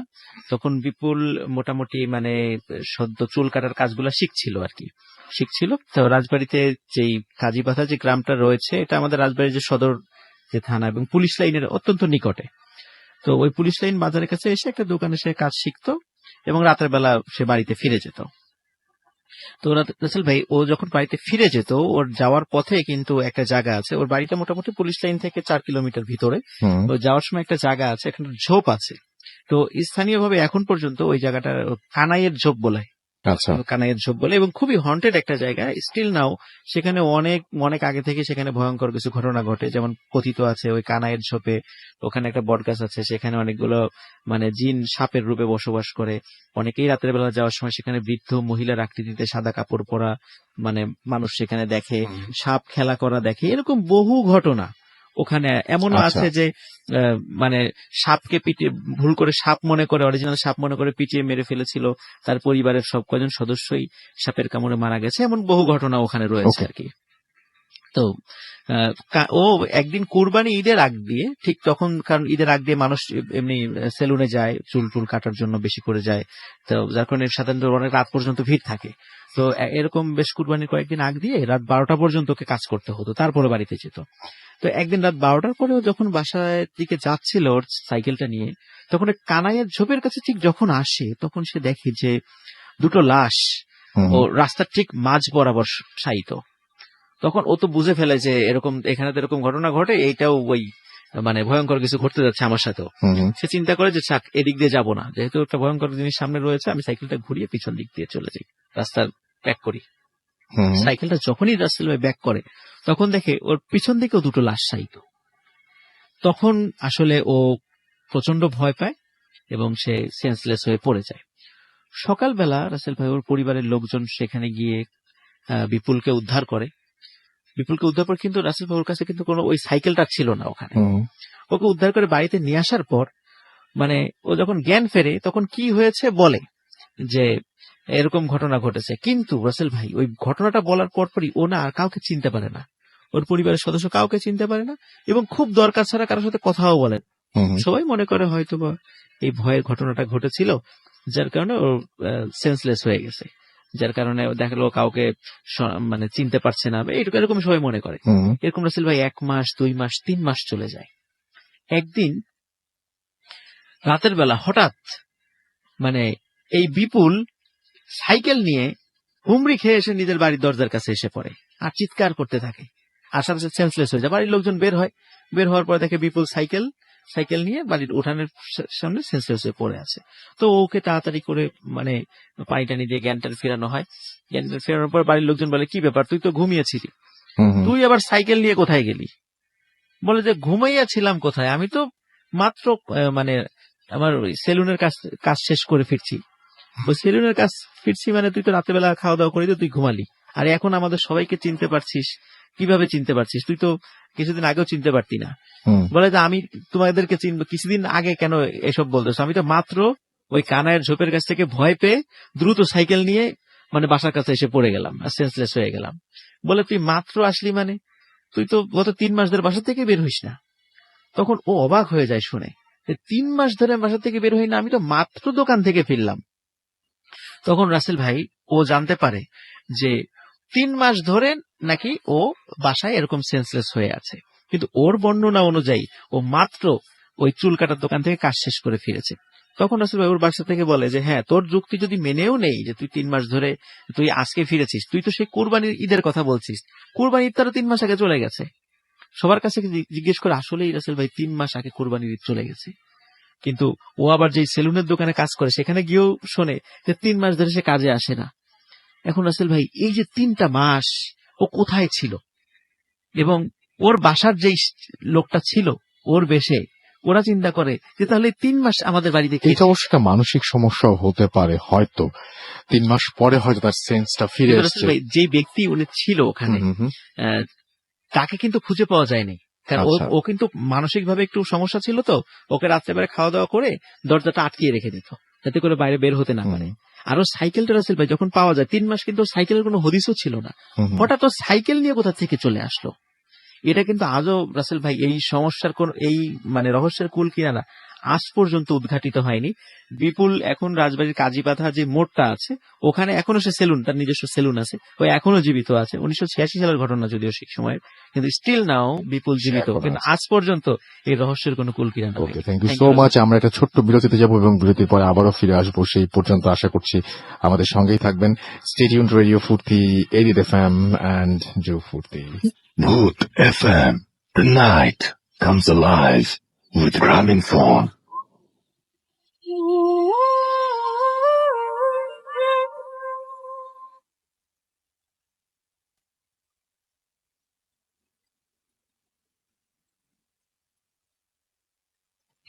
Welcome back. শুনছেন সবসময় রেডিও ফুর্তি এরিয়ার এফএম, আমি রাসেল আছির সাথে, এবং চলে যাব এখন সরাসরি আমাদের আরো একজনের ঘটনা। আমি দেখতে পাচ্ছি মারিয়া মিম আমাকে এখানে লিখেছেন কেমন আছেন, এবং তিনি বাড্ডা থেকে শুনছেন। শাহিনুল ইসলাম আছেন, রাফান আহমেদ আছেন, শান্ত আছেন আমাদের সঙ্গে আছেন হিমেল মাহমুদ, আবু হাসান, শাফিন আহমেদ আমাদের সঙ্গে আছেন। দেখতে পাচ্ছি মারুফ আহমেদ প্রান্ত আছেন, অভিচ সিকে, স্বপ্নীল জীবন আমাদের সঙ্গে আছেন দেখতে পাচ্ছি। এছাড়াও আমাদের সঙ্গে দেখতে পাচ্ছি আছেন বিপ্লব সাতক্ষীরা থেকে আছেন, বিজয় মন্ডল আমাদের সঙ্গে আছেন, আর এইচ রাসেল, আর জেরাফিজ সহ আরো অনেকে। আমরা চলে যাচ্ছি ঘটনায়। আপনার নামটা একটু প্লিজ বলবেন, কোথা থেকে এসেছেন, তারপর আপনার ঘটনায় যাব। জি, আমার নাম আখতার হোসেন গাজী। জি আমি গাজীপুর থেকে আসছি। জি, শুনি আপনার ঘটনা। জি, আমার ঘটনাটা হচ্ছে আমার ফুফার সাথে। ঘটনাটা আরো এখান থেকে আরো 4 বছর আগের। তখন আমাদের গ্রামের দিকে একটা ডিপ মেশিন ছিল, ওইটার থেকে পানি দেওয়া হতো খেতে। ওই ডিপ মেশিন থেকে পানি দেওয়ার জন্য এক একজনের এক একটা টাইম দেওয়া হতো। আমার ফুফার টাইমটা পরে রাত্রে আনুমানিক 3টার দিকে। উনি আনুমানিক টাইমে খেতে যান পানি দেওয়ার জন্য। তিনি যখন খেতে যান তখন দেখে তার খেতে একটা সাদা গরু তার ক্ষেত থেকে ধানগুলো খেয়ে ফেলতেছে। তিনি তাড়ানোর জন্য যখন গরুটা তাড়ানোর জন্য যান, হঠাৎ করে গরুটা ভ্যানিশ হয়ে যায়। তিনি একটু ভয় পান। তিনি আর খেতে পানি না দিয়েই ব্যাক করে চলে আসতে চান। হঠাৎ তিনি দেখেন মানে গরুটা আবার তার সামনে। তিনি আরো ভয় পান, তিনি দৌড়াতে থাকেন। দৌড়াতে হঠাৎ করে তিনি পড়ে যান। পড়ে যাওয়ার পরে দেখেন গরুটা মানুষের আকৃতির মতো হঠাৎ করে দাঁড়িয়ে গেছে। আর গরুটার চেহারা ছিল অনেক বিব্রস, মানে অনেক ভয়ানক চেহারা। তিনি দেখে মানে আরো তাড়াতাড়ি দৌড়াতে বাড়ির দিকে আসতে থাকেন। এক সময় তিনি বাড়ির দিকে যখন বাড়ির কাছে এসে পড়বেন, তার পাশে একটা পুকুর ছিল। তারপর দেখেন গরুটা তার সামনে চলে আসে এবং পুকুর থেকে মানে হঠাৎ করে গরুটা তাকে ধরে ধাক্কা দিয়ে একেবারে পানিতে ফেলে দেওয়ার পরে তিনি সেন্সলেস হয়ে যায়। অনেক ধন্যবাদ আপনাকে আপনার ঘটনার জন্য। Thank you so much. আমরা চলে যাব পরবর্তী ঘটনায়। আপনার কাছে আপনার নামটা প্লিজ একটু বলবেন। আপনি এখানে চলে আসেন প্লিজ। জি, আপনার ঘটনা শুনি আমরা। আপনার নামটা কোথা থেকে এসেছেন আপনি? আমার নাম মোহাম্মদ আরিফুল ইসলাম। আমি এসেছি তেজগাঁ থেকে, আমার হোম ডিস্ট্রিক্ট বগুড়াতে। ওকে, চলে যাই আপনার ঘটনা। যে ঘটনাটা শেয়ার করবো সেটা আমার ফ্যাক্টরিতে একটা ঘটনা। সংকট কারণে যেহেতু ফ্যাক্টরি ঘটনা, আমি নামটা বলছি না। মূলত ঘটনাটা ঘটেছে গত মাসে 3 তারিখে। হঠাৎ করে আমাদের ফ্যাক্টরিতে একটা প্রিন্টিং মেশিন নষ্ট হয়ে যায়। একজন মেকানিক সেখানে মেরামতের কাজ করে, কিন্তু কোনো পাওয়ার ছাড়াই মেশিনটা চালু হয়ে যায় এবং মেকানিকের হাত মেশিনের ভিতর গিয়ে তার কবজি পর্যন্ত নষ্ট হয়ে যায়। পরবর্তীতে সেটা কেটে ফেলতে বাধ্য হয় হাতের কবজি পর্যন্ত। এবং পরবর্তী তারিখ ডিসেম্বর 4 তারিখে আমাদের 2জন মহিলা কর্মী হঠাৎ করে 11টার দিকে ওয়াশরুমে যায়, বেলা 11টার দিকে। একজন ঠিকঠাক মতো ওয়াশরুম থেকে বের হয়, কিন্তু অপরজন বের হয় না। তাকে আর ওয়াশরুমে পাওয়া যায় না। ওয়াশরুম লক করে, কিন্তু তাকে আর পাওয়া যায় না। পরবর্তীতে তাকে পাওয়া যায় 6 তলার পুরুষদের ওয়াশরুমে। সে কিভাবে গেল ওখানে আর কোনো ইয়ে নেই আর কি, কেউ জানে না এটা আর কি। পরবর্তীতে হঠাৎ করে যে জোহরের সময় মেশিন স্টার্ট হয়ে যায়, আবার আসরের সময় নামাজ পড়ার সময় যখন এখনো চলছে এরকম। এখন আমি জানি না, আমি অনেকবার ফোন দিচ্ছি, ওখান থেকে কোনো ইনফরমেশন এখনো দেয় না আমাকে। এটাই ঘটনা ছিল আপনার। Thank you so much. আমরা যাই হচ্ছে একটু আমাদের ফারনানের কাছে। ফারনান, ঘটনা খুব চমৎকার, আমার মনে হয়ে যাবে। ফারনান, আমরা ঘটনাটা শুনে ফেলি। আচ্ছা ভাই, আমি শেষ যে ঘটনাটা বলবো এটা হচ্ছে একটা মেডিকেল কলেজের ঘটনা। এটা আমাকে আমার একটা ফ্রেন্ড শেয়ার করেছে, ওর নাম হচ্ছে অরিন। তো ওর যেটা হয়, বড় ভাই যে মানে চায়না থেকে এমবিবিএস করে আসে বাংলাদেশে, এবং আসার পরে এই ঘটনাটা শেয়ার করে। এবং এই ঘটনাটা এক্স্যাক্টলি ওনার সাথে হয়নি, ওনার 2জন ফ্রেন্ড, একজন ছিল ইন্ডিয়ান এবং একজন ছিল সম্ভবত শ্রীলঙ্কান ছিল। তো ওনাদের 2জনের সাথে হয়েছিল। ওনাদের মেডিকেল ক্লাস যেখানে করতেন, তো ওইখানে ওনাদের হলও ছিল, পাশে ওনারা থাকতেন। তো একটা সময় যেটা হয় যে ওনারা কোন একটা ভ্যাকেশনের সময় দেখা যায় যে ম্যাক্সিমাম স্টুডেন্ট যার যার বাসায় চলে যায়, আর যারা অন্য দেশ থেকে এসেছে বাংলাদেশ থেকে, ইন্ডিয়া থেকে। তো ওনারা নিজেরা ওই হলগুলাতে থাকতে হয়। তো তখন দেখা যায় যে অনেক ফাঁকা থাকে হলগুলা, প্লাস আরো সবকিছু অনেক ফাঁকা থাকে। তো তখন যেটা হয় যে ওনারা দুইজন মানে ওনারা কোন একটা টেস্টের জন্য, মানে কোন একটা এক্সামের জন্য প্রিপারেশন নিচ্ছিল ওই সময়টাতে, কোন একটা টপিকের জন্য। তো যেটা হয় যে ওনাদের দুইজনের কাছে হঠাৎ করে একটা কল আসে।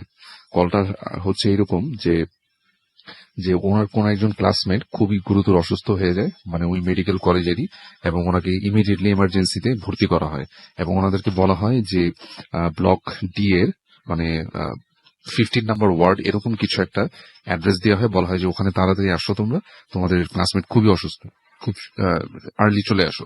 তো ওনারা সাথে সাথে নিউজটা পাওয়ার পরে স্বভাবতই ওখানে যাওয়ার জন্য চেষ্টা করে। এবং যেটা হয় যে ওনারা যখন যেতে থাকে ওনাদের হঠাৎ করে খেয়াল হয় আসলে প্রত্যেকটা ব্লক, যেমন A B C D, প্রত্যেকটারই word রয়েছে প্রত্যেকটাতে, এবং প্রত্যেকটা হচ্ছে 14টা ওয়ার্ড, মানে 14। প্রত্যেকটাতেই? হ্যাঁ, প্রত্যেকটাতেই। কিন্তু 15 নাম্বার ওয়ার্ড কোনোটাতেই নেই। কিন্তু আচ্ছা। ওনাদেরকে 15 নাম্বার ওয়ার্ডে যেতে বলা হলো, মানে জিনিসটা ওনারাও খুব অবাক হয়ে গেল, যেটা আসলে কোথায় যেতে বলছে, এরকম তো কোনো ওয়ার্ড 2 বছর ধরে তারা পড়াশোনা করতেছে, কোথাও খুঁজে পায়নি। তো ওনারা যেটা করলো যে ঠিক আছে, যেহেতু ক্লাসমেট অসুস্থ, যেতেই হবে, এমার্জেন্সি একটা কল আসছে। তো তারা যেটা হয় যে ওই ব্লক, যে ব্লকে যেতে বললো সেই ব্লকে গেল, এবং যাওয়ার পরে ঠিক 5 তলায় যে 14 নম্বর ওয়ার্ডটা ছিল ওই লোকেশন বরাবর তারা উঠতে শুরু করলো। এবং ওঠার সময় 3 তলাতে ওনার সাথে যে শ্রীলঙ্কান যে ছেলেটা ছিল, ওনার একটা আবার কল আসলো ইমার্জেন্সি। তো ওনাকে কোনো কারণে মানে যেটা হয় যে বললো যে তুই একটু যা, আমি নেক্সট ডে কিছুক্ষণ পরে আসি, মানে একটু পরে আসবে সে কোন একটা কারণে, মানে ইমার্জেন্সি কোন একটা কারণে। তো দেখা যায় যে ওই ইন্ডিয়ান যে ফ্রেন্ডটা ছিল সে একাই মানে তাকে 5 তলায় যেতে হয়। তো 5 তলায় যখন সে উঠতে থাকে এবং ওঠার পরে যখন 14 নম্বর ওয়ার্ডটা ক্রস করে, সে দেখলো যে হ্যাঁ, করিডোরের শেষ প্রান্তে 15 নম্বর ওয়ার্ড একটা দেখা যাচ্ছে, যেটা অন্য কোনো ব্লকে নেই। ঠিক আছে। এবং সে এর আগেও এই বিল্ডিং এ আসছিল, কিন্তু এই ওয়ার্ড এরকম কিছু দেখেনি সে কখনো। সে দেখলো যে প্রত্যেকটা ওয়ার্ডে তালা লাগানো, মানে এটা খুবই আনইউজুয়াল, এরকম থাকে না কখনো। প্রত্যেকটা ওয়ার্ডে তালা লাগানো, এবং জাস্ট একটা ওয়ার্ড 15 নম্বর ওয়ার্ডে ওখান থেকে একটা লাইটের মতো আসতেছে, মনে হচ্ছে ভিতরে কেউ মানে ওখানে ভর্তি আছে বা কিছু রোগী ওখানে আছে। তো ও যেটা করে যে ওই ওয়ার্ড বরাবর যেতে থাকে, করিডোরটা ক্রস করে যখন সেই ওয়ার্ডের কাছাকাছি যায় সে, তখন হঠাৎ করে যেটা হয় যে ফুল বিল্ডিং এর ইলেকট্রিসিটি চলে যায়, মানে একদম পুরো ওইখানে যে লাইট গুলো ছিল করিডোরে সব বন্ধ হয়ে যায়, এবং ওই রুমটাতে যে লাইট দেখা যাচ্ছিল সেটা অফ হয়ে যায়। তখন সে একটু ভয় পেয়ে যায় যে কিভাবে এত বড় হাসপাতালে একটা লোক নাই, মানে এভাবে হঠাৎ করে ইলেকট্রিসিটি চলে যাওয়া। এবং তখন যেটা করে যে মোবাইল দিয়ে তার ফ্রেন্ডকে ফোন করার চেষ্টা করে যে তুমি তো 3 তলায় এসো, চলে আসো উপরে থেকে চলে আসো 5 তলায়। তো ফোন কোনোভাবেই যেতে থাকে না, মানে রিচ করতে পারে না। হ্যাঁ, রিচ করতে পারে না কোনোভাবেই। সে নিজে অবাক হয়ে যায় এটা কি হচ্ছে আসলে, এরকম তো কখনো হয় না, কারণ একটা লোকও থাকবে না এই ওয়ার্ডটাতে, এরকম হতেই পারে না। তো হঠাৎ করে সে দেখে যে সিঁড়ির ওখান থেকে একজন লোক, মানে হাতে একটা লাইটের মতো কিছু একটা নিয়ে, মনে হচ্ছে কেউ একজন উঠে আসছে।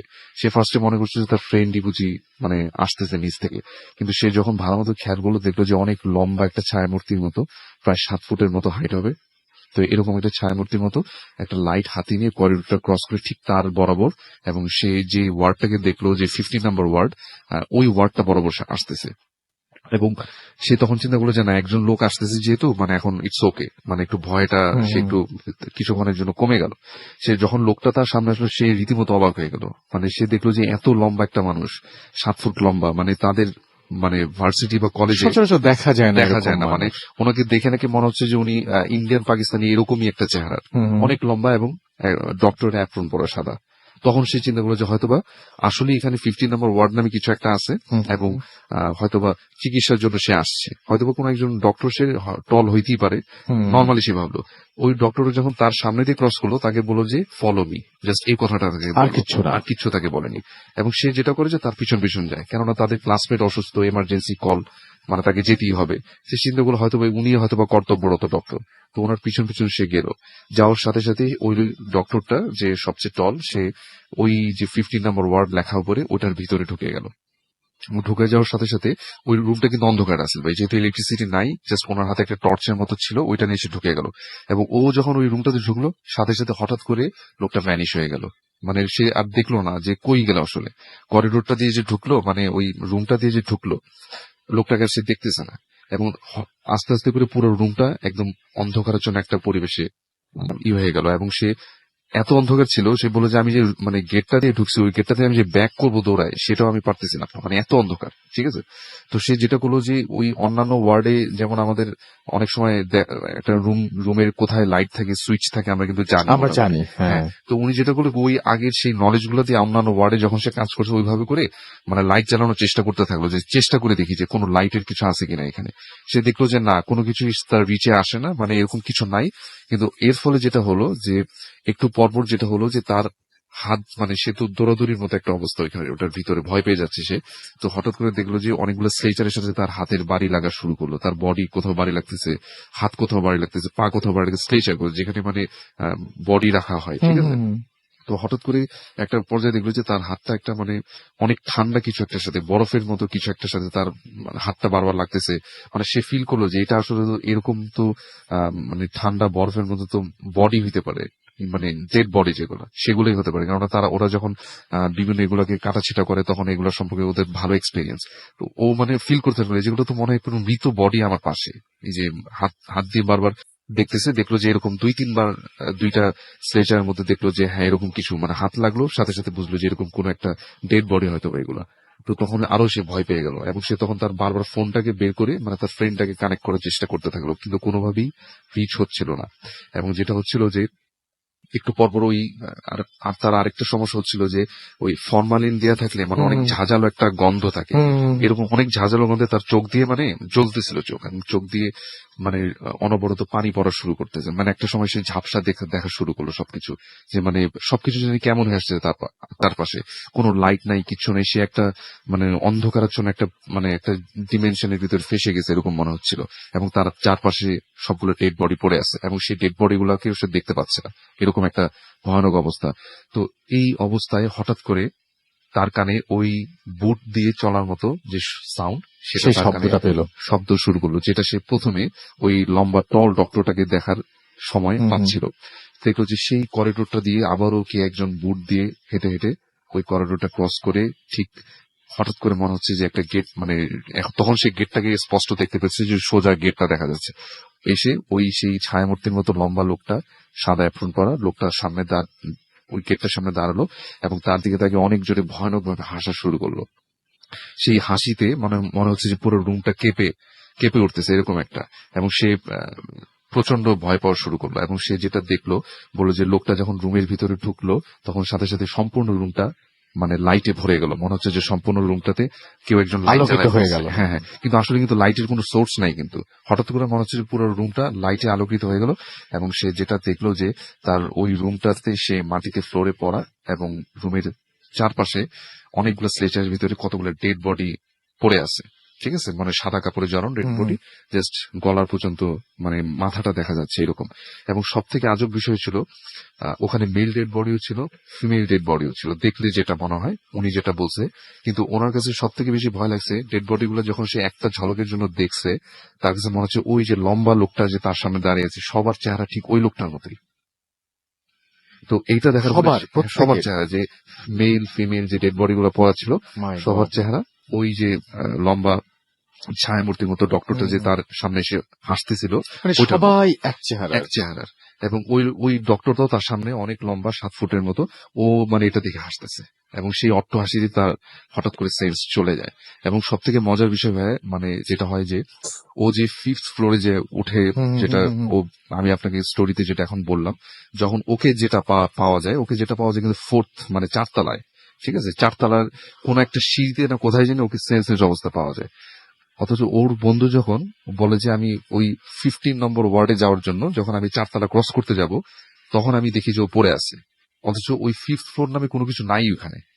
ঠিক আছে, ও যে বর্ণনাটা দিচ্ছে, বুঝতে পারছি 5th ফ্লোরে গিয়েছিলাম, 15 নম্বর ওয়ার্ড, এগুলো তারা যখন সবাই নিজেরা দেখার চেষ্টা করলো যে এরকম কিছু আছে কিনা, দেখবে 5th ফ্লোরটাই নেই। ইভেন 15 নম্বর ওয়ার্ডটা তো পরের কথা, ওই 5th ফ্লোরটাই নেই। ঠিক আছে, তো তখন ওর কথা সবাই অনেকে বিশ্বাস করছে, কেউ অনেকে বিশ্বাস করেন, আবার অনেকে বলেছেন হ্যালুসিনেশন ছিল তোমার, হয়তো কোনো মানসিক সমস্যা। কিন্তু ও বলে যে না, আমি এটা রিয়েলি দেখছি, এবং এটা আমার সবসময় মনে থাকবে। এত লম্বা সময় তো আমি স্বপ্ন দেখতে পারি না, তাই না? ইম্পসিবল। হ্যাঁ, সেটাই। তো এটাই ছিল ভাই আমার।